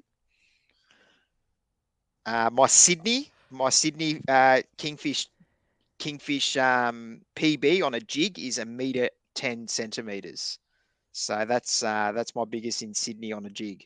Shout out to Bugman there from the USA, Indiana. How's it going? Hope you're enjoying the show. Good morning. It's nearly 9 p.m. here. It's getting late, but it's a good night on a Saturday night in Sydney. Now, about your PBs again, that just went straight over my head. So, your P5, that was in New Zealand. Basically, yeah, I've done 2 trips to New Zealand fishing the infamous Three Kings, actually on Enchanter fishing charters. But look, I just want to give a shout out to the to Enchanter fishing charters. They're going for a little bit of a rough spot at the moment. I think I They're heard about that. I saw it on yeah. the news. That story hit me pretty hard. They actually had a bit of a disaster where they've copped a green wave from the side, and a few people have lost their lives. So we just want to, look, wish their families all the best and our condolences. But look, I've gone fishing twice up there, and Enchanted Fishing Charters sits pretty dear to my heart, and a lot of Aussie Yeah. anglers that have been over there also sits pretty dear to their hearts. So condolences to the families of the blokes that died on that trip up there. But yeah, look, Three Kings is just a magical place.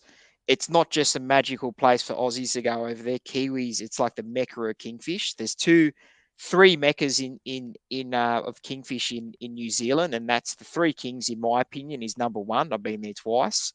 The number two is Ranfurly Banks. I know Shroom's mate Scotty Lyons have been over to the Ranfurly Banks.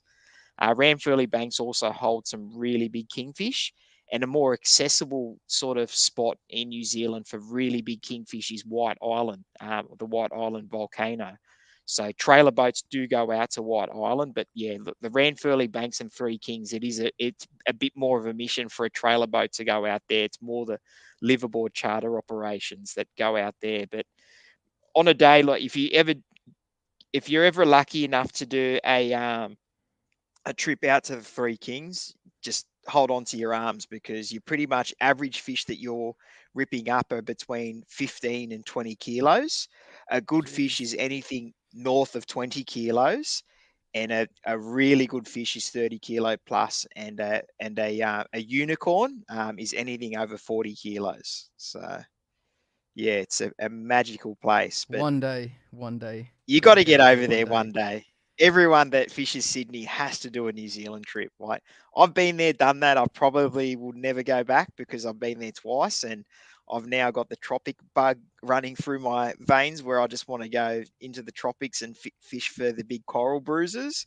But yeah, look, anyone that loves catching kingfish in Sydney, they need to do a New Zealand trip. And when I say do a New Zealand trip, you got to do a liveaboard extended trip and catch those really big donkey kingfish. Yeah. All right, let's talk about technique and then location for jigging. So Okay. technique, how can we best I mean, we have the video platform here today, so you could, get up and do a little dance if you want to. All right, let me get comfortable here. Yeah, all So right. I'll Do you try to need do this the? sitting Do you down. need some, you know, some So candles and oh, good I music? think the missus has lit the candle up there. So that's it. That's my Sydney overhead jigging combo. I obviously minus the white braid. I had a bit of a boo boo on the coral sea, so I had to do an emergency spool.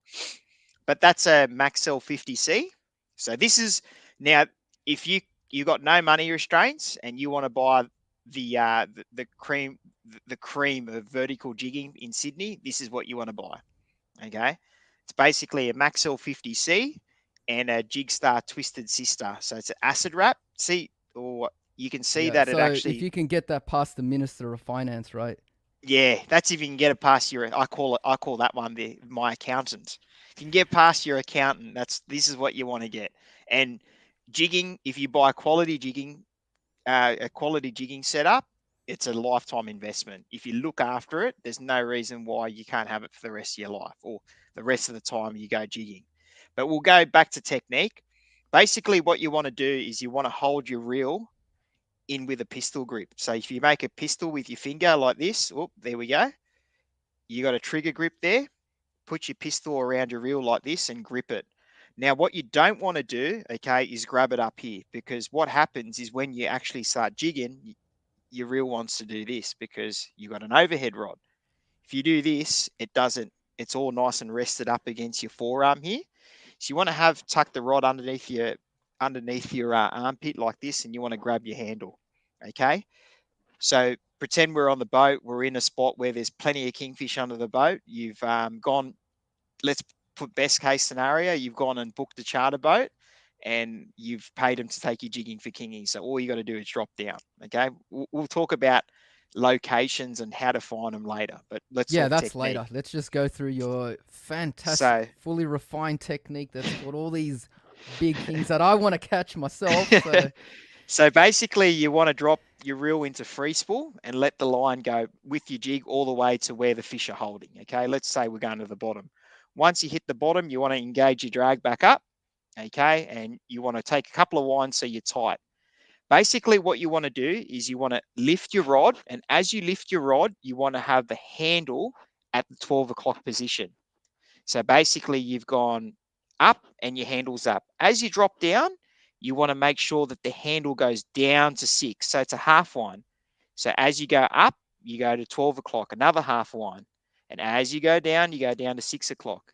And basically, once you get that tempo, you can basically just get a nice rhythm like that. Now, that's basically what it looks like slowed down. Okay, a lot of people go, oh, geez, I find jigging tired, and they do this like they're working a soft plastic. They do this, and then they try and go faster like that.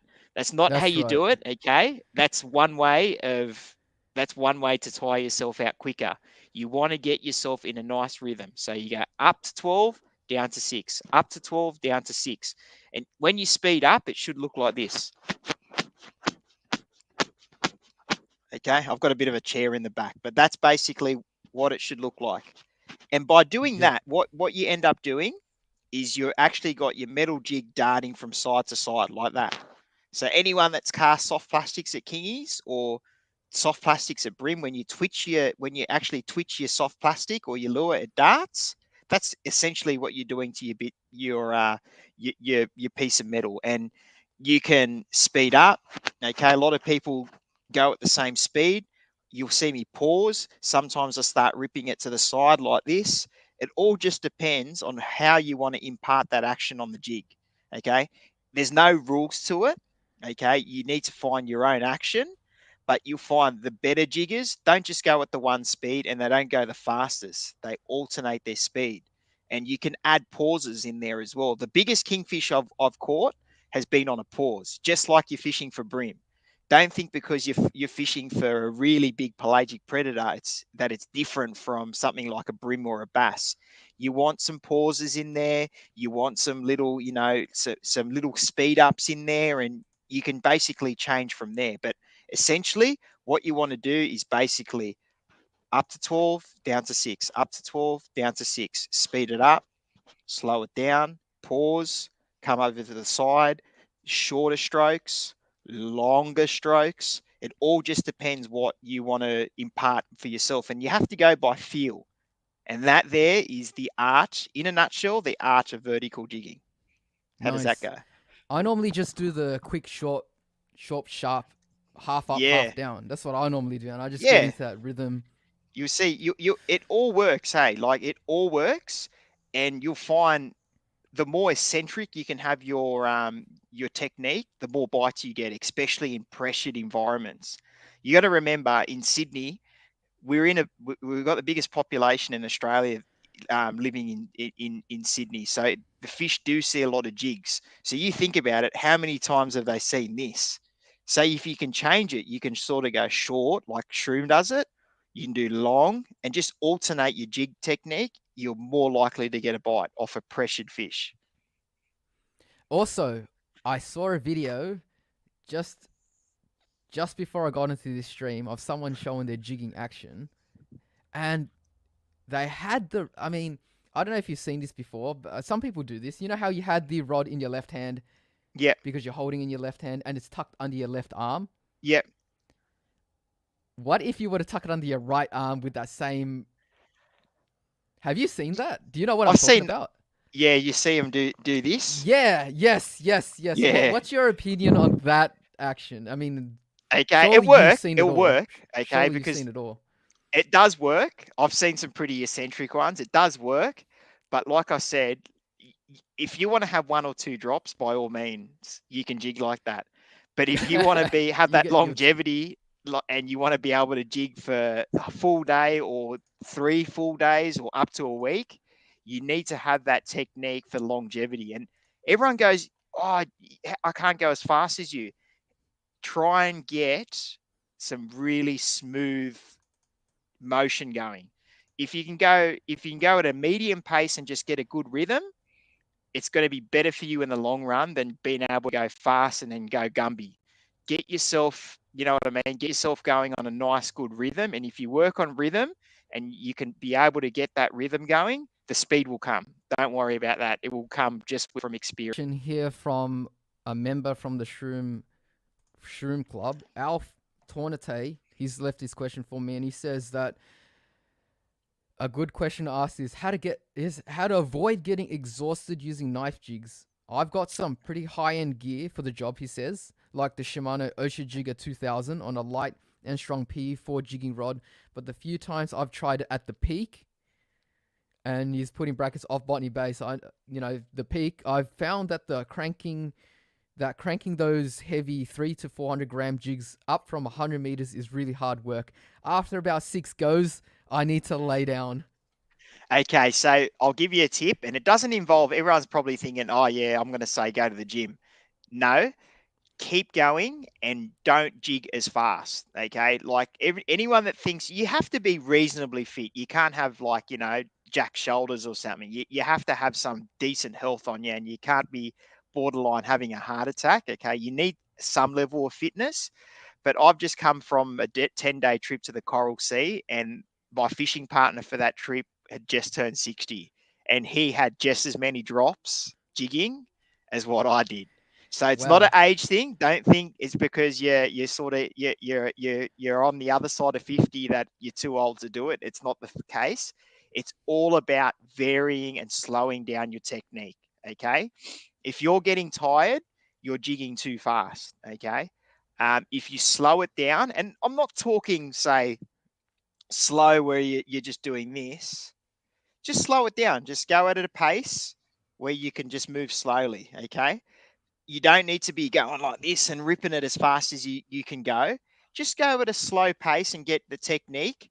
And if you get tired, I'll give you a little bit of a technique. Now, pretend you don't go jigging without a gimbal belt. Okay, if you want to have your family jewels left at the end of the trip. Okay, I don't go on a trip jigging without a gimbal belt. I think a gimbal and gloves are one of those. I wouldn't call them essentials, but like I just really I just stick important. it in my gut or just at the top of my leg. Yeah. It's I bad though. used to. You get You bruised. just get bruised, and you know what? Yeah, Those bruises last a good week. I've had them they do. before. Um, Stick it in your gimbal belt if you get tired. Okay, and just see if I can. Oh, I'll just move back. You can do. You know how I said a lot of people do the brim fishing technique like that and wonder why they get tired. You can actually do the brim fishing technique out of your gimbal like this. And if you, this is, I use this technique when I'm really, really tired and I just want to push through. Just do this Oh yeah. like that. And what that does is it's basically, even though it's not the best jigging technique, it just keeps you in the game because anyone knows that goes fishing a lot.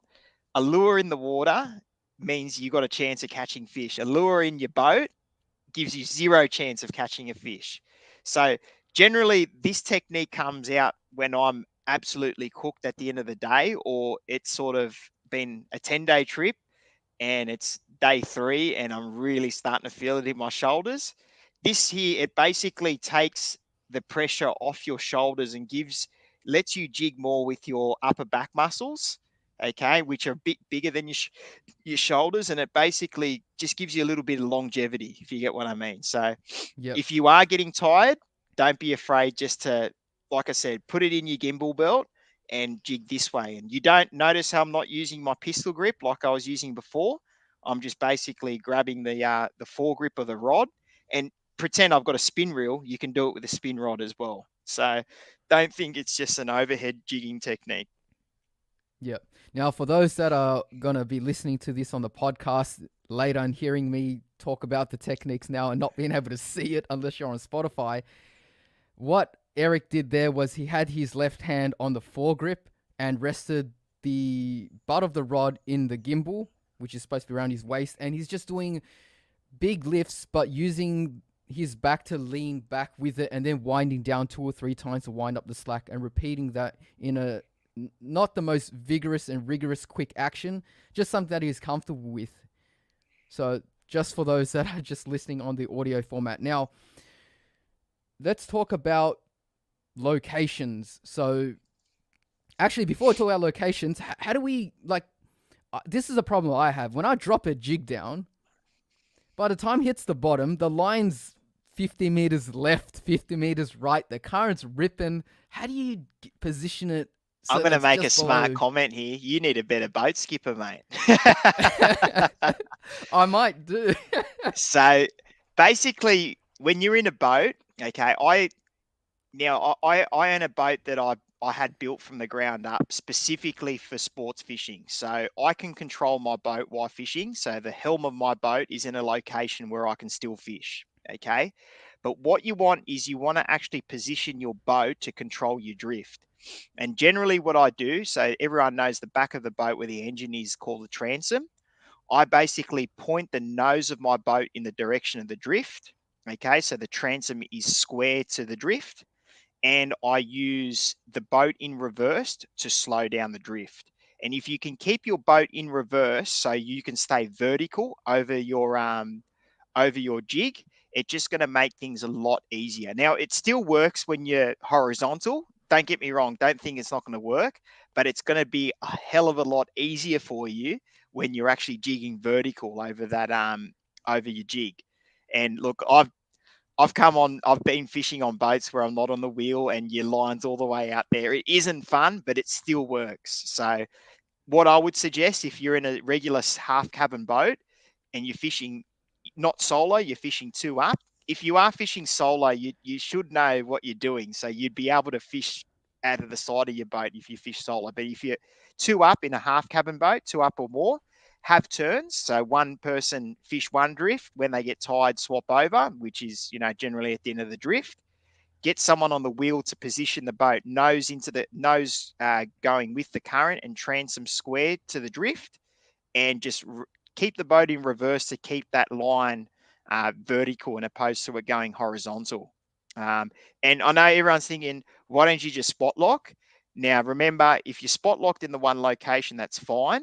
Your drift and line is still getting hit by current. So it still could go out that way. And from a courtesy point of view out of Sydney, when you've turned up to a spot and there's 50 boats fishing adrift and you just go, oh, yeah, they're catching fish there. You go in there, push in and drop spot lock.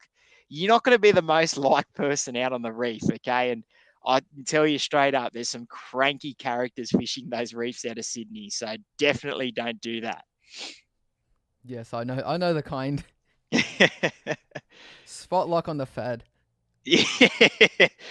It's you know, and the thing is, I'm not against spot lock. I've got spot lock. I love it, but it's just a courtesy thing, okay? Because other people don't have spot lock and they're there first, just have that courtesy thing. You know what I mean? So yeah, I hope that answers your question on how to control your drift to stay vertical. All right, now a quick couple of comments before we talk about location.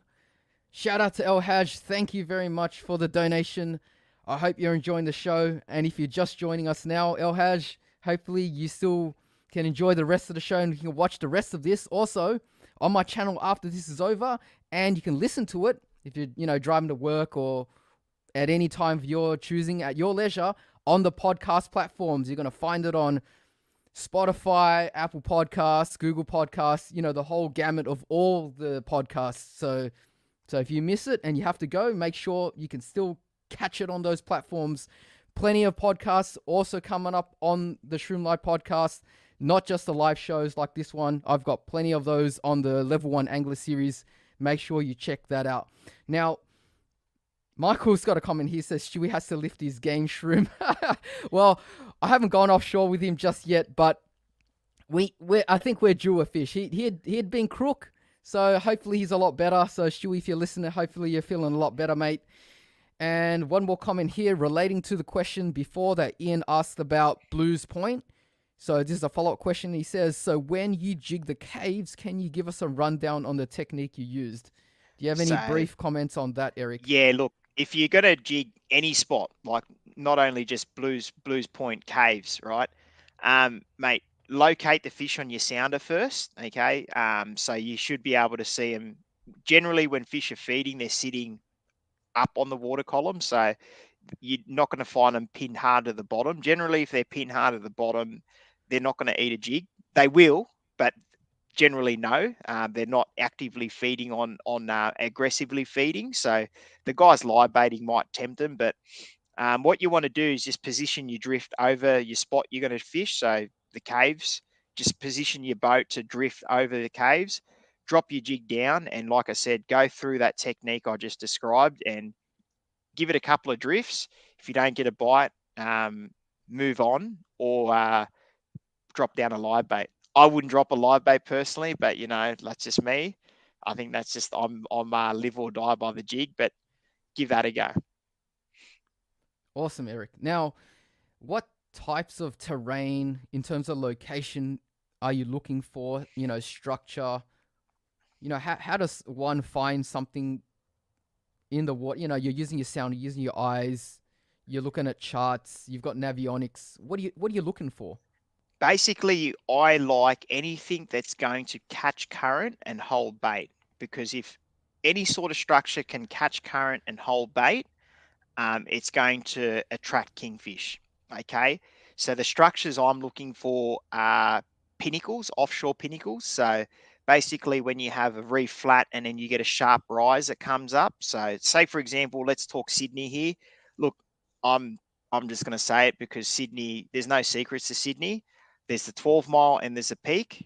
They're basically sharp pinnacles that come up out of deeper water to say like a rise of say 80 meters on the 12 mile coming out of 120 meters, or the peak it comes up to say 50 meters out of 100 meters of water. So they're structures that are going to be holding that's going to be structures that's going to catch current and hold bait. Look, generally speaking, you're going to be looking for kingfish on the upside current of the structure.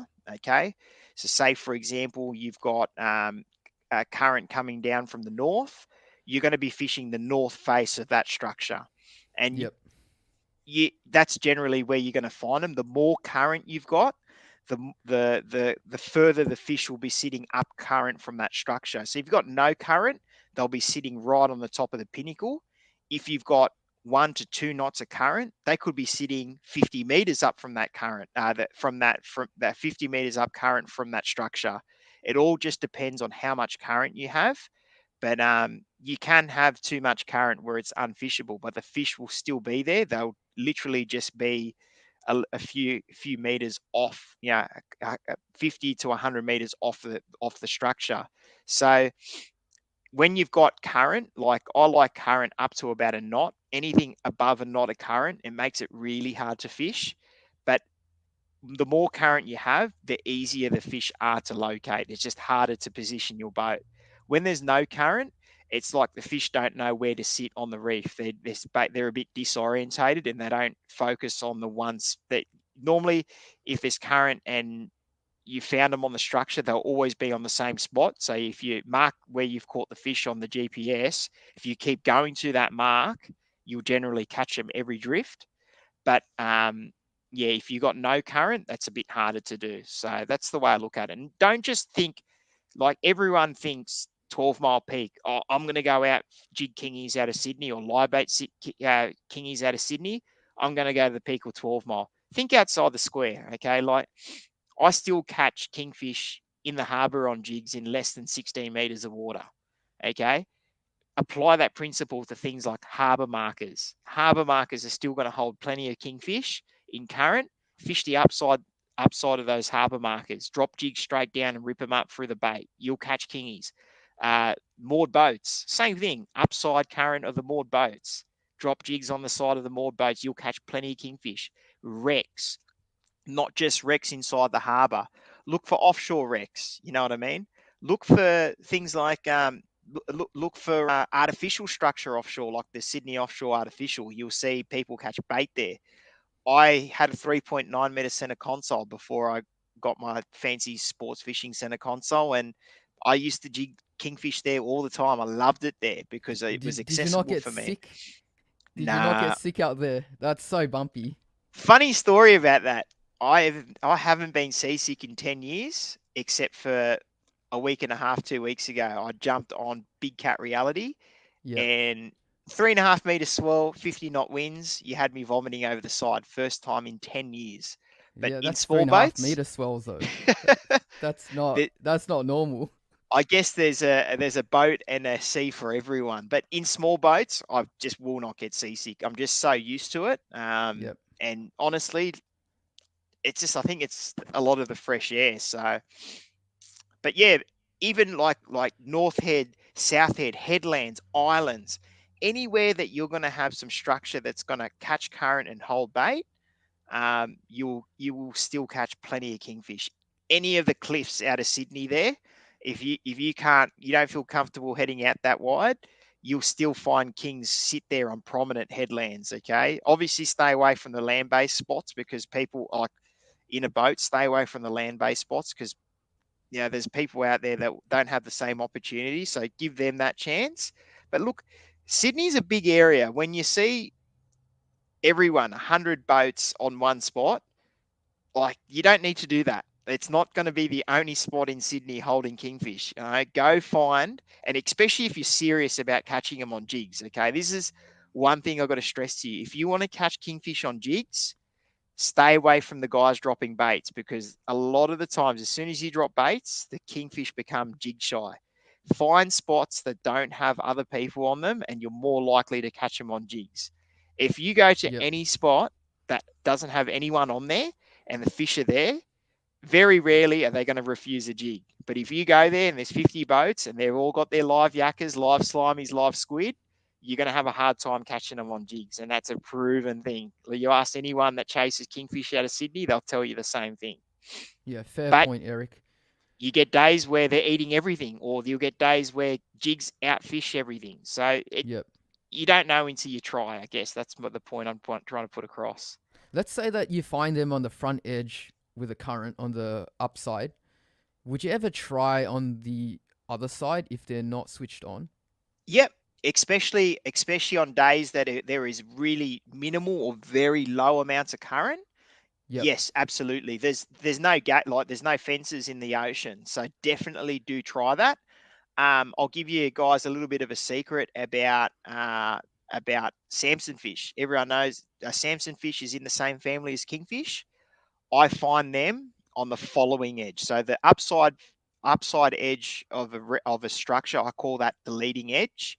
Okay, Samson fish I found on the following edge. Where, say for example, I'm fishing on a reef pinnacle, where that reef drops off to rubble, where that rubble of the reef meets the sand. I tend to find a fair few consistently catch a few Samson fish doing that. So, yep, definitely don't uh, don't snob the following edge. Yep.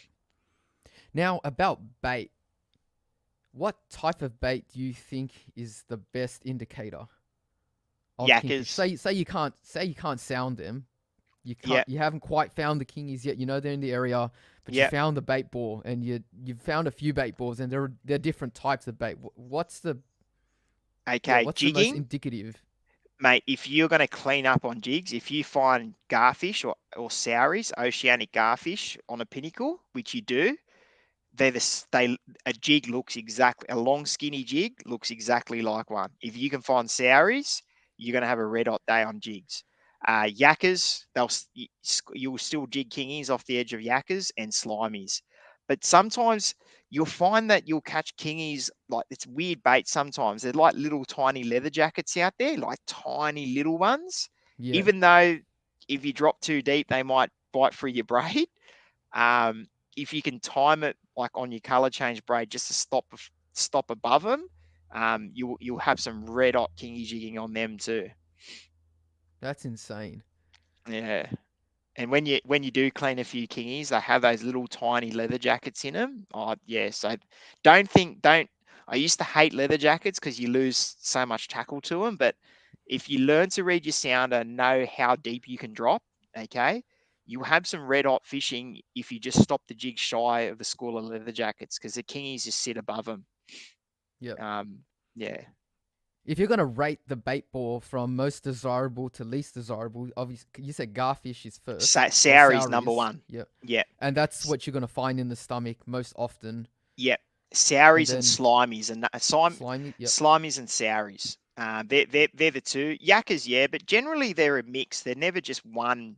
You'll find patches of yakkers out there, but yeah, if you're going to be offshore, and it's a bait ball, majority of the time it's slimies. Like even when I've found, like when I've had the most amount of bike, you don't get much bycatch jigging kingfish. You'll get the odd Samson fish, and you'll get the odd and a lot of bonito on some spots. But when I've got weird bycatch like big snapper on big jigs, it's generally been on schools of slimies. Everything offshore eats slimies. Like I don't know what it is. I think it's because there's no spikes on them. They're nice and soft. Um, yeah, slimies are pretty good for good bycatch.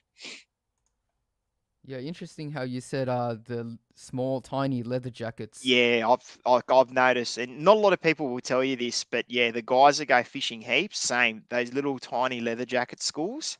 Not even for kingfish, even when you're marlin fishing, those schools of leather jackets. And it's not Sydney specific. Like I was just at come back from the Coral Sea, and we had a couple of nice yellowfin tuna we trolled back. And I'm pretty pedantic how I look after. We can touch on how we look after a kingfish for the table later, but yellowfin, I do the whole Japanese technique of coring it and bleeding it. And when I cored the guts out of this yellowfin, I I just out of curiosity, I looked in the stomach, full of little leather jackets, those triggerfish. So it's not just Sydney. I guess it's everywhere. Yep. So we still have to go over jigs, jigs and lures. Yep. And you said you want to go over preparing a kingfish. Is there anything else that I've Yep. forgotten about? Also, I think we'll probably talk. We'll probably still need. We still haven't finished the tackle thing too. Like I think, because Yep. I think we haven't really gone through the detail there. We definitely need to go through the tackle. We'd need to go through the jigs and rigging, and we'll Oh, the probably knots go. as well. There Yeah, was the a knot knots. question. Yeah, Yep. knots, rigging, all that sort of stuff. So we've Yep. gone through how to find them, and yeah, we'll go through some I'll call them advanced techniques too. Yeah, literally Um, everything here is advanced. This bait discussion, that's yeah, blowing my mind right now. I've seen those pesky little leather jackets out there. I've seen all these bait balls and Yeah, not don't ever found the snob them. fish. But There's you know the that they're there. You just got to work around, work around the leading edge and get your way around out there in the big blue sea. Because you need your sounder. Without your sounder, you're fishing blind almost. Yeah. Now I'll go through, like, while we're on the topic, I'll go through an advanced technique for shallow water jigging. Now I'm talking you're jigging in Yep. sort of 40 meters and under, and this is a way of prospecting and finding them. Okay. Generally, okay, what I do when I'm shallow water jigging, and this is looking for kings sort of around headlands, islands, that sort of area, or shallow inshore reefs and bommies. I always have someone casting a stick bait off the front, or a stick bait or a popper, or some sort of top water lure, like off a heavier spin combo. Okay. What ends up happening is, look, kingfish are probably one of the hardest pelagics to catch on top water. And when I say kingfish, I'm referring to big fish over a meter. But what Yep. ends up happening is they chase these top water lures to your boat. And if you haven't got a boat where you can venture off to those 100-meter reefs, this is a fantastic way to catch them jigging. Cast your, get that guy off the front casting, and if he does not get a bite, those kingfish will follow the stick bait, the popper, or soft plastic, anything to the boat. As soon as he gets that lure to the boat, drop a jig straight on top of him. Doesn't matter how shallow you are, you could be 5 meters deep. Start ripping that Wow. jig, and I guarantee you will nail plenty of kingfish that way, because they very rarely snob a jig when they're fired up like that. Look, you can also drop a bait, but not as fun. Interesting. Oh, that's And great. I mean that might be the first way I get one on a that's the way to jigging. do it. Yeah. And honestly, they're fussy. Kingfish are fussy. If they don't eat a jig, throw a plastic out and throw a little one. And if they're not going to eat a little plastic, they're not going to eat anything. I'm sorry. That's true. I mean they're one of the. I mean, along with jewfish, mulloway, top two species that do people's heads in. I mean, that's Oh, they why do, mate. They do. everyone's so interested in knowing about. I mean, I'm very interested in knowing about these species. It's just Put it something this way, about them.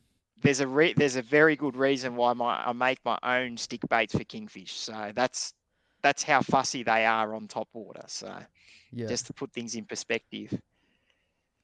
All All right, right. now we've got tackle, Yep. rigging and knots, Okay. and So jigs and lures. I'm going to go, look, okay, I've already shown you my jig combo, okay? But so I'll run through that first, and then I'll run through the spin equivalent, what would be the spin equivalent, okay? Now, so PE5, so that's a PE5 combo for Sydney, okay? Yep. I've caught kingfish up to 30 kilos on it, so it's up to the task, okay? PE5 or 50-pound braid, okay? Maxell 50C, okay? Jigstar Twisted Sister. That's the combo I use. Spin equivalent, okay? You can get yourself a Jigstar Ninja, which is a cheaper rod. I've also got one, PE2 to 5. Same blank, but it's in a spin configuration, and it's a little bit cheaper too. Match that with a Saragossa 10,000 or a Penn Slammer 4 5,500, and you've got a budget combo. Now that's the best budget combo you can get without sort of like skimping on quality. Yeah, it might be a little bit heavier. Yeah, it might not be as nice to use, and you might get a little bit more tired. But Yep. that spin combo is basically yeah, look, the best bang for buck you can get. And look, most people that fish Sydney have got a Saragossa or a Slammer. One That's thing I what will I've got a say, Saragossa, yeah, 10K. Saragossa 10K is fine. Just make sure you lock the drag. If you lock the drag all the way up with your fingers, you don't need to get pliers or anything. That's the drag you want to fish on it. And I Yep. guarantee you, an 80 centimeter fish will still pull drag on that. So that's what I would be using. I know I'm an overhead jigger. I still have I've got that combo, a Jigstar Ninja P2 to 5, and I've got a Penn Slammer 4 on it, 5,500. I'm a Yep. left-hand spin winder. So on a spin rod, I one left-handed. When I get tired jigging with my right hand, I swap it over and I jig with my left hand with spin. That's just me. That's That's the way good. I do it. But that's what you're going to do. And if you can't find a Jigstar rod, look, A Jigstar rod is not $1,000 rod. You'll pay, $300 to $600 for one, depending on which model you get. But they're probably the best bang for buck with premium quality you'll find. Okay. If you want to go more expensive, like you'll get like the Japanese brands, like you'll get things like what's a good Japanese brand? Like Snit. You get those sort of boutique jigging brands, Zanak, that sort of stuff. You're sort of paying $650 to $800 plus for those boutique Japanese brands, and you're not getting more rod if you're going to go that expensive. Okay, then you get the cheaper off the shelf stuff from Shimano and like Daiwa and what is it and Penn make a nice Ocean Assassin rod. It's not the nicest rod to go jigging with, but it'll do the job, and it's slightly cheaper. The Shimano do those T-curve revolutions. A lot of the charter Yep. operators still use that rod. And I think Daiwa make what's that Solstice or Monster Mesh rod or Yeah, they've Demon got it. Blood. They've got the monster mesh, very popular. They've got Yeah, several in the several in the Saltus, Catalina, Saltiga range. The Combi yeah, Jerks rods. yeah. Yeah, you basically want a carbon fiber rod that's under 6 foot and a little bit over five. Like I like my shorter rods, 5 foot to 5 foot two. That's a personal preference. A lot of the guys fishing for dogtooth tuna up north prefer a slightly longer rod, say 5'7" to 6 foot. And the whole train of thought behind there is there's a lighter tip on it because dogtooth are eating the small 100-gram jigs, 150-gram jigs to 200 grams max. You need a heavy rod that's going to jig little tiny jigs. So they've got the same butt as like a PE8 kingfish rod, but they got more tip to work those little jigs. Where with kingfish, you're generally using thinner, longer, heavier jigs, so you can get away with a shorter rod that doesn't have a tip, doesn't have as much tip. So there's a different sort of trains of thought with jigging rods. But me, I'm a kingfish jigger. I like the shorter 5'5" to 5'2" to 5 foot rods, that sort of range. So if you can get something that's rated to say a 50 pound or PE5 around there in your price range, you can't go wrong. Match it with a Saragossa 10K or a Yep. Slammer 5500 or a Daiwa BG. Don't go the Soltis. It's a high speed reel. Okay, people go, oh, what about a Soltis? Yeah, it's mad top water reel. Don't go a Soltis for jigging because it's too high speed. You're going to tire yourself out, and it doesn't let you get in the rhythm as easier as say a BG, which is the power gear model. So I'll leave Yeah, that up to you. let's talk about the speed. I don't Yeah, think everyone really understands what that's supposed to mean. So when you have high gear, low gear with yeah. a reel, what does that actually mean? Now it all comes down to personal preference, okay? But I've never met someone that's jigged with a like mechanical jig with a PG or a low geared reel and said it was terrible. I've had plenty of people jig with a high speed reel and go, "Oh, I'm so tired," and I go, "Here, have a go of mine." Go, "Oh my goodness, that's easy," and I go, "No wonder I've got clean technique." You know what I mean? It's a PG reel is what you want. You want the cranking power. The cranking power allows you to get really nice rhythm that is going to preserve your shoulders. And when you hook up, it gives you that winching power you want to turn that fish's head. When you go a high speed reel, like you go, say, an XG uh, Shimano, or you go a HG Shimano or something, or like, that sort of higher geared reel, you it's harder to turn the handle when you got load on it. Okay, great for top water fishing when you're working stick baits because you're not getting in a rhythm working stick baits. You're sweeping it and winding and retrieving that line. Same with slow pitch jigging. Okay, everyone goes, oh, how come slow pitch jigging? They're going slow, but they use a high gear reel. It's because they're not doing this slow pitching. They're not getting in that rhythm like your vertical jigging. You're actually lifting and then winding. So you need that speed to retrieve that line and uh, get that hook set when you're slow pitch jigging. Mechanical jigging, you're in a rhythm. Okay, so you should already automatically be hook setting. You know what I mean? So you don't need that speed to retrieve it. But the power gear gives you that niceness to jig, get a nice rhythm, and that power to really turn the head. So always go, okay, rule of thumb, go for the PG models or the lower gear models, okay? You still want to be retrieving around a meter of line per crank, okay? So most good jigging reels, okay, are retrieving around a meter or less. So just around that 90 centimeters is the sweet spot. So that's what I would recommend. Yep. So basically, it's a compromise between the amount of line you're retrieving in centimeters versus the winching power, the torque Yes, provided by the gearing. So the gearing yes, dictates how quickly you can retrieve line, but you're sacrificing that winching power. But with absolutely. these jigs are, 100 to 200, 250 grams. So, unlike a lot of styles of fishing where you don't have that much weight on, when you don't have a fish on, you have a significant amount of weight on the gear itself. So, it's a better Absolutely. compromise to go with a lower gear reels. I guess for Shimano, their lower gear reels are around a 4 or a Yep. 5.0 roughly to 1. So, every wind gets you 5 rotations of the spool basically. And so that is their low gear, and then you've got one that's slightly faster, which they designate with the notation HG, high gear. And if you want even faster retrieves, then you've got the XG, which is extra high gear. They're all good, but they're not. They're for all different purposes. So that's why there's all these rods in the range to have these designations, even though they're all the same size, if that makes sense. So if you're gonna pick one, pick the one with the right appropriate gear ratio. Absolutely. It just makes like you can still jig with an XG reel, but a PG reel, a power gear reel, is just going to make your life a lot easier and give you that longevity. So when you're jigging, Yep, excellent. So that's tackle. Now on to rigging rigging, and knots. okay.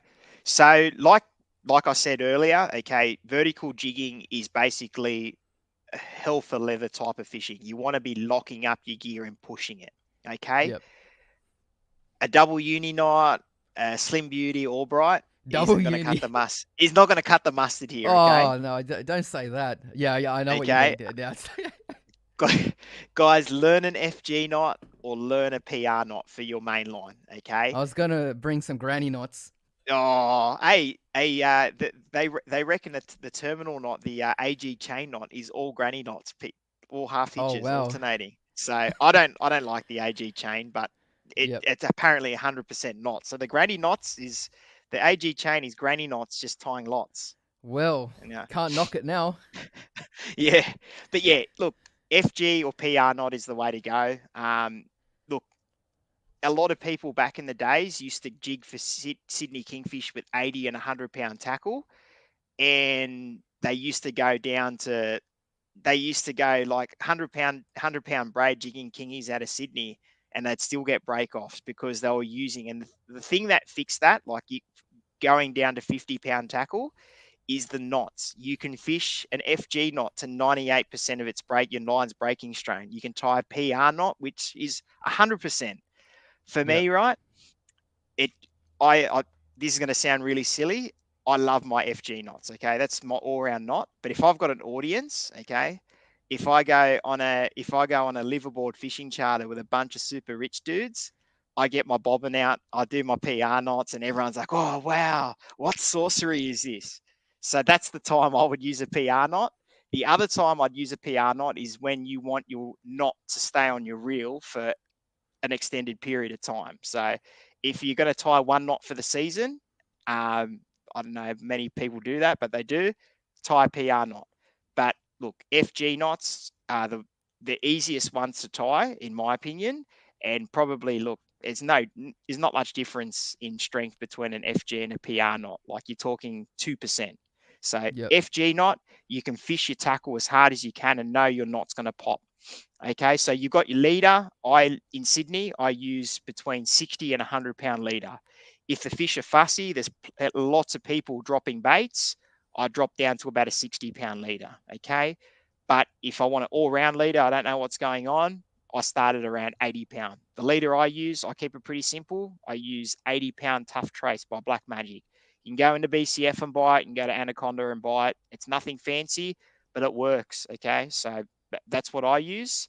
Um, I don't go fluorocarbon. I go mono because I like to tie. It ties really nice knots, and it's not a pain to tie with. Okay, and it's cheap. It's not too expensive. Yep. I then use, so basically I tie that leader to my jig via a solid ring or a figure eight, depending on what I can find. Solid rings are fine. So you've got an assist cord. Okay. I haven't got any here because my boat's at my parents' house. But yeah, just an assist cord on the top of the jig. And I just use a standard 4 to 6 turn uni knot, depending on the line class I'm using.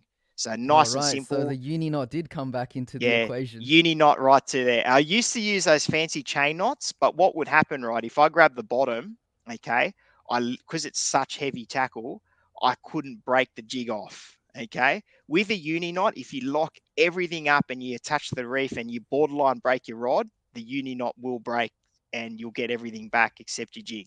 Okay, Yep. so that's just me. You won't ever break a uni knot on a fish. It's never happened to me, and it's never happened to anyone I know that knows what they're doing. So, yeah, You're uh, not afraid of having just jinxed that now? yeah, I know it might happen. I guess. Oh, so yeah, that's simple, mate. That's how I rig to jig. A lot Yep. of people use things like ball bearing swivels and all that sort of stuff. No, I just keep it simple. Swivels and like rings and grommets is another thing I see a lot of people do. I've got a couple, but I just don't. You know what I mean? I really don't. I really don't use them. I just use solid rings or figure eights. Yep. I actually already used those two knots for bream fishing. I tie an FG leader and I tie a uni knot terminal. And you know what? This is where I I'm this is jigging ready. oh mate, you're jigging ready, and I'll tell you this is how I sell the FG knot to people, right? Because before I learnt the FG knot, I used to use a PR knot jigging, and I used to use the double uni knot for brim and bass fishing, and then I'd use the slim beauty knot for slapper fishing or kingfish on soft plastics, right?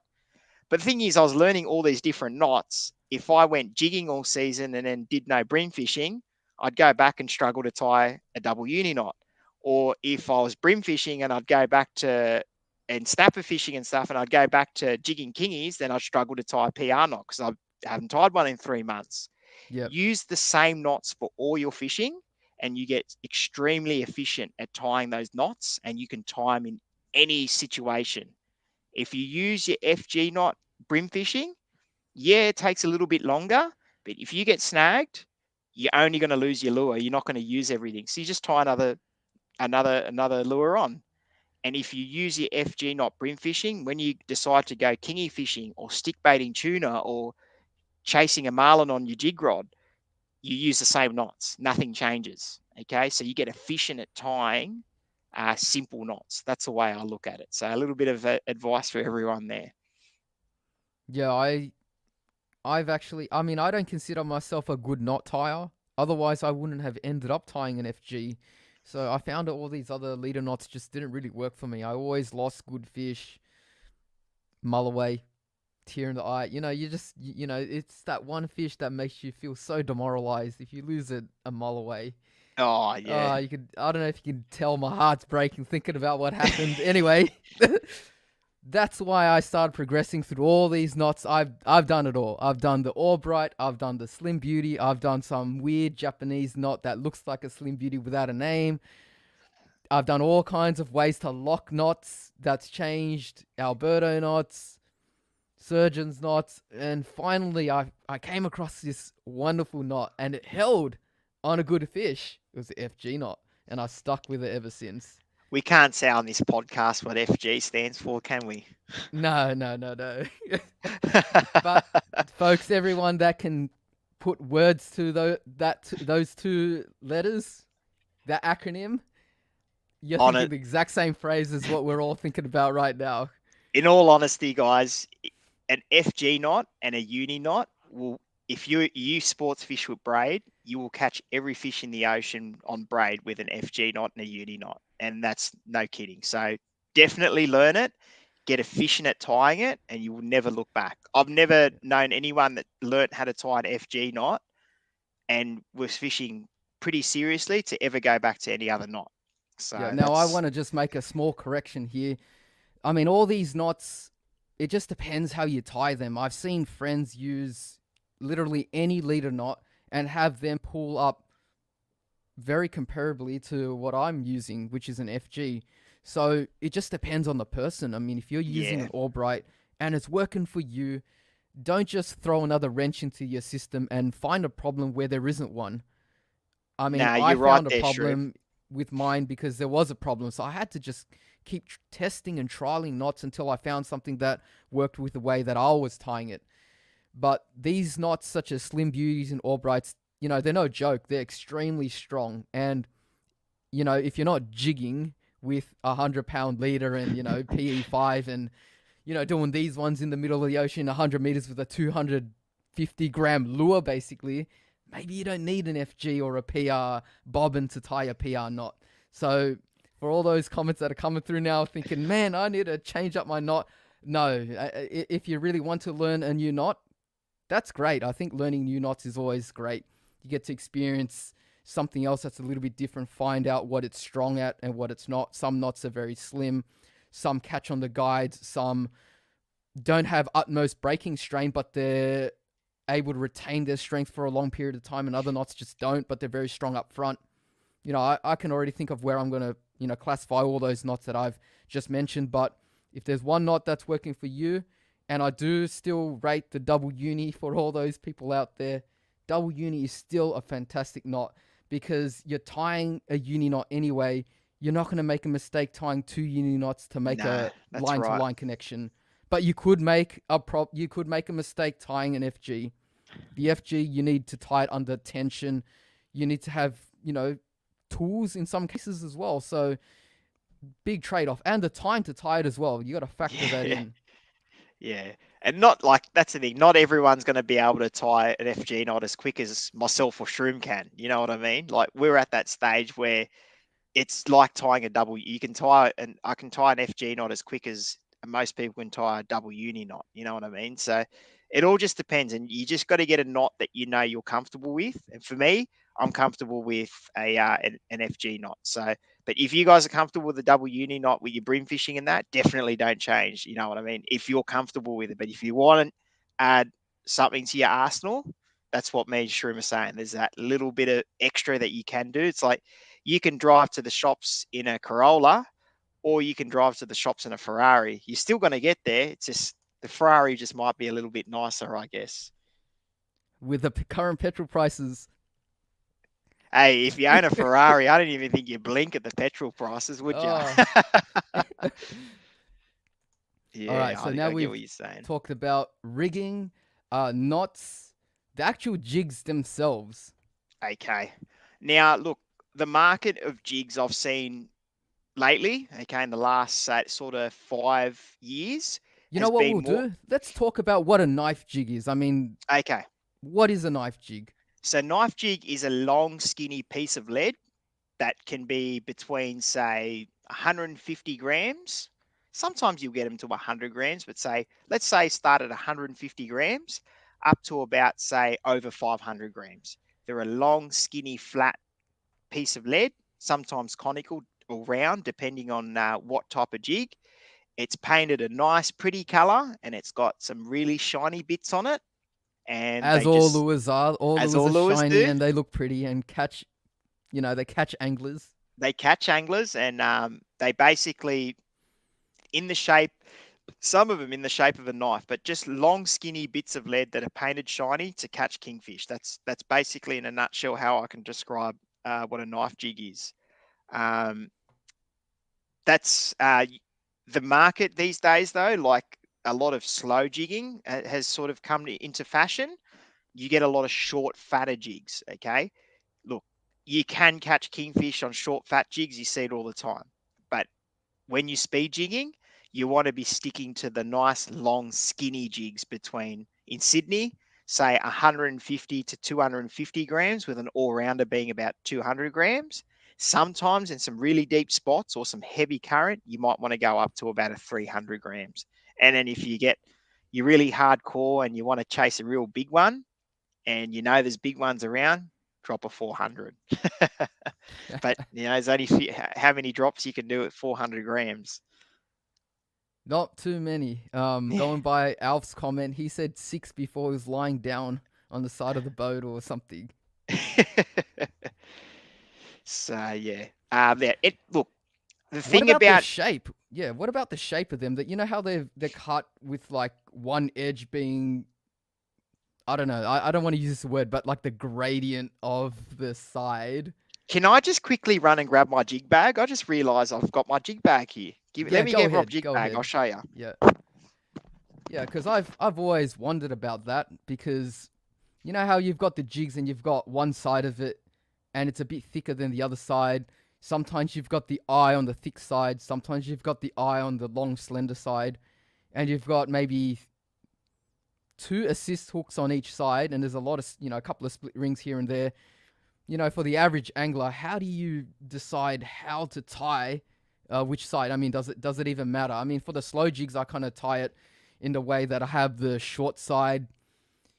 I know Eric's not here yet, but anyway, like he'll get what I'm talking about. But you've got the short side so that it sinks fast. But for a slow jig, you have to.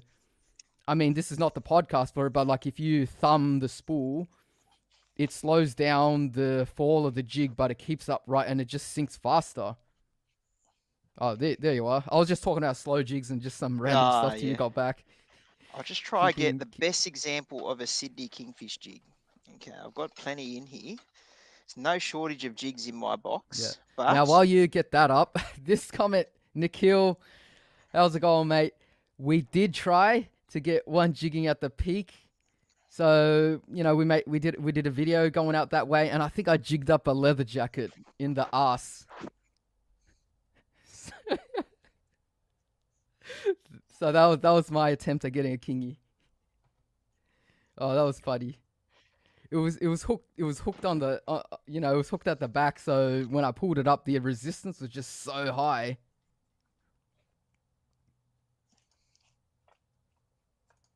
Oh, Nikhil says he got one jigging a few weeks ago. A keeper. Oh well, congrats. Oh, that's amazing. That's great. Yeah, that's right. Up the butt. Yeah, exactly. Unbelievable. I got really excited when the rod just loaded up. I was using a Gosa 10K with a Saltiga, what is it, P4 to 6. So, some pretty serious gear. Kairiki 60-pound braid, 80-pound leader. Can't remember what jig I was using.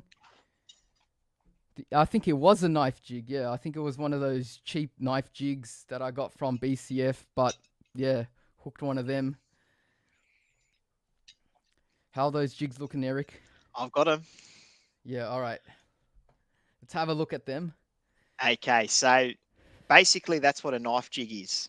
Okay, until this one here, it's missing a few eyes and everything, but that's caught plenty of fish. That's actually a Samaki hammer. So this is one of the only knife jigs commercially made that are easily available these days. Okay, because of the slow pitch scene, a lot of fishing tackle companies have gone more towards the slow pitch scene. So these are very hard to find, but these are about $16 each.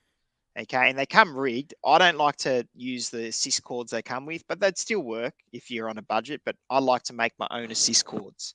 So that's a Samaki hammer. See, it's if you have a look, it's actually weighted towards the rear, so it sinks very quickly, and it's a little bit thinner up the top. So when you jig it, it does this, okay, up through the water column, and it sinks Right. nice and straight like that. Okay. Now that's a 200 gram. That is the best all round size for Sydney, in my opinion. If you were to have one jig in your tackle box to fish Sydney, that's the one I would have in my tackle box. It doesn't matter what color they are. Okay. They can't really tell. Like there's never a day where a color outfishes another. It's just really the profile and shape that and action that normally does really, really well. But it doesn't matter how much flash it's got either. Okay, now I'll show you one that's got almost no paint left on it, and this is one.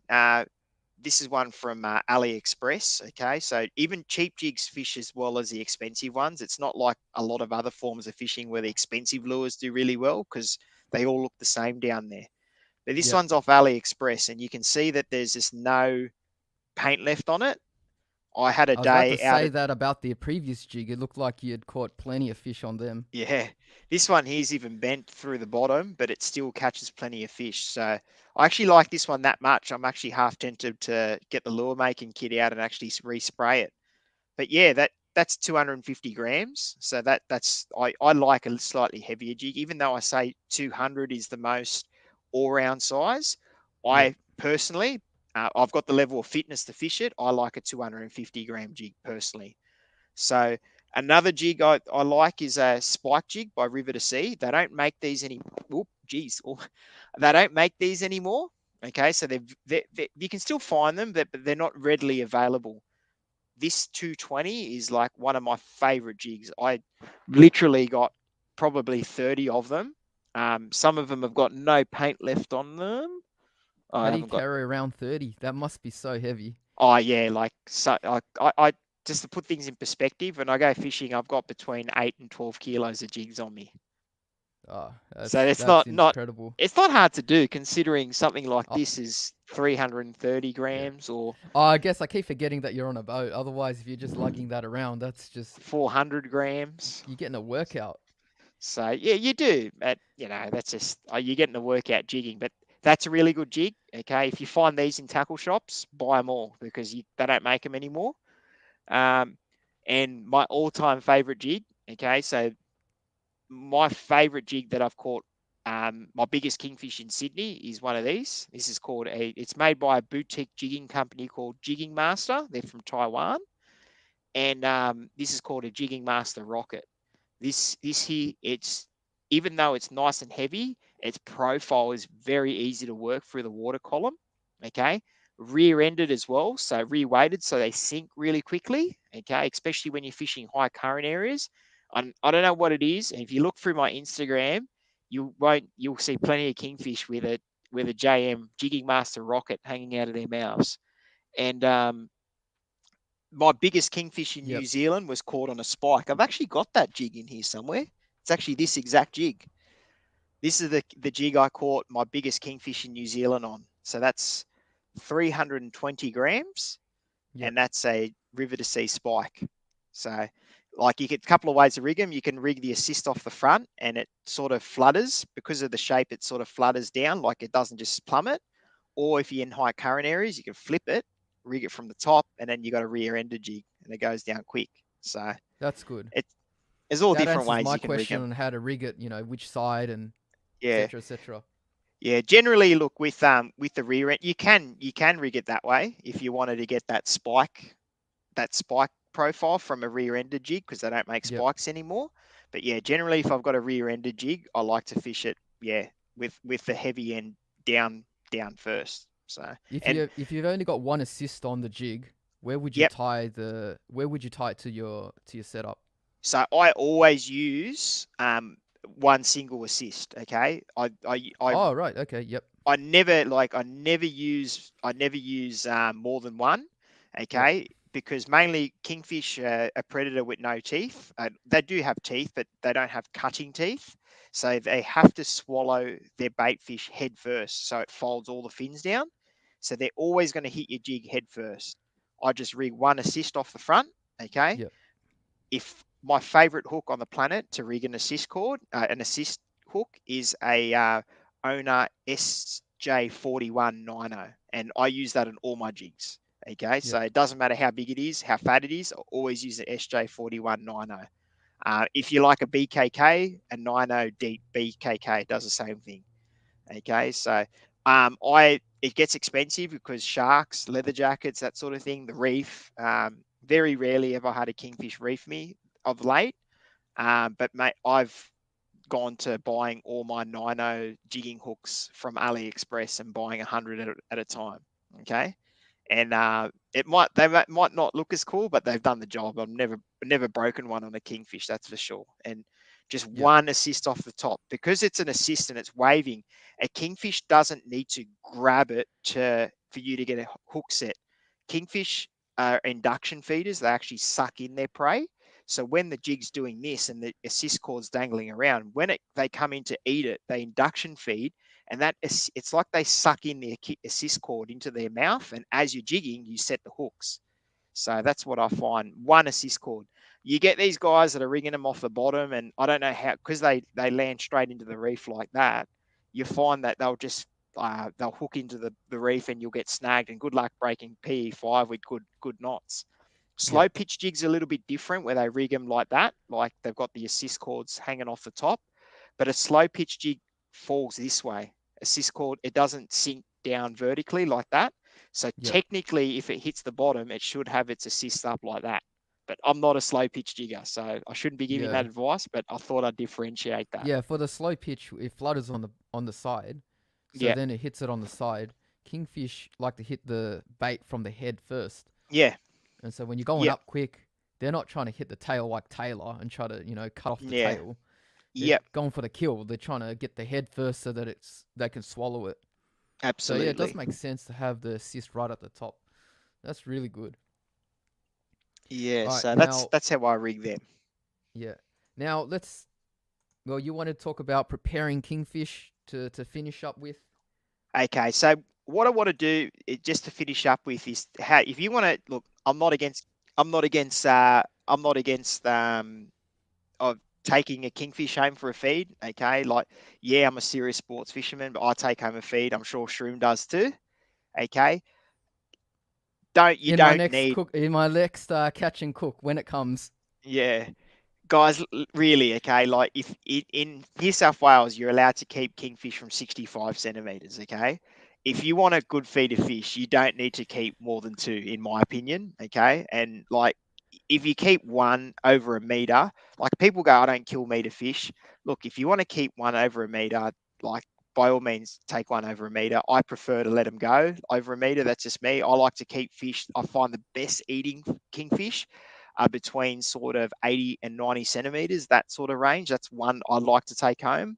I find that the meat's nice and firm and the fat content's really good, but don't take your limit. Okay, like, just because you're allowed to keep five kingies, you don't need five kingies. You know what I mean? Just take two kingfish, okay, and you'll be, if you look after it correctly, you'll be surprised how much that kingfish goes. You know what I mean? Like, it really does give you a lot of meat. You not No one needs that much meat. Okay, like, I'm into my fitness. I eat a lot of protein. I still don't need to keep five kingfish. Okay, so one thing you need to do when you bring your kingfish aboard, okay, is you really need to dispatch it quickly. Okay, they flap around and they bruise themselves.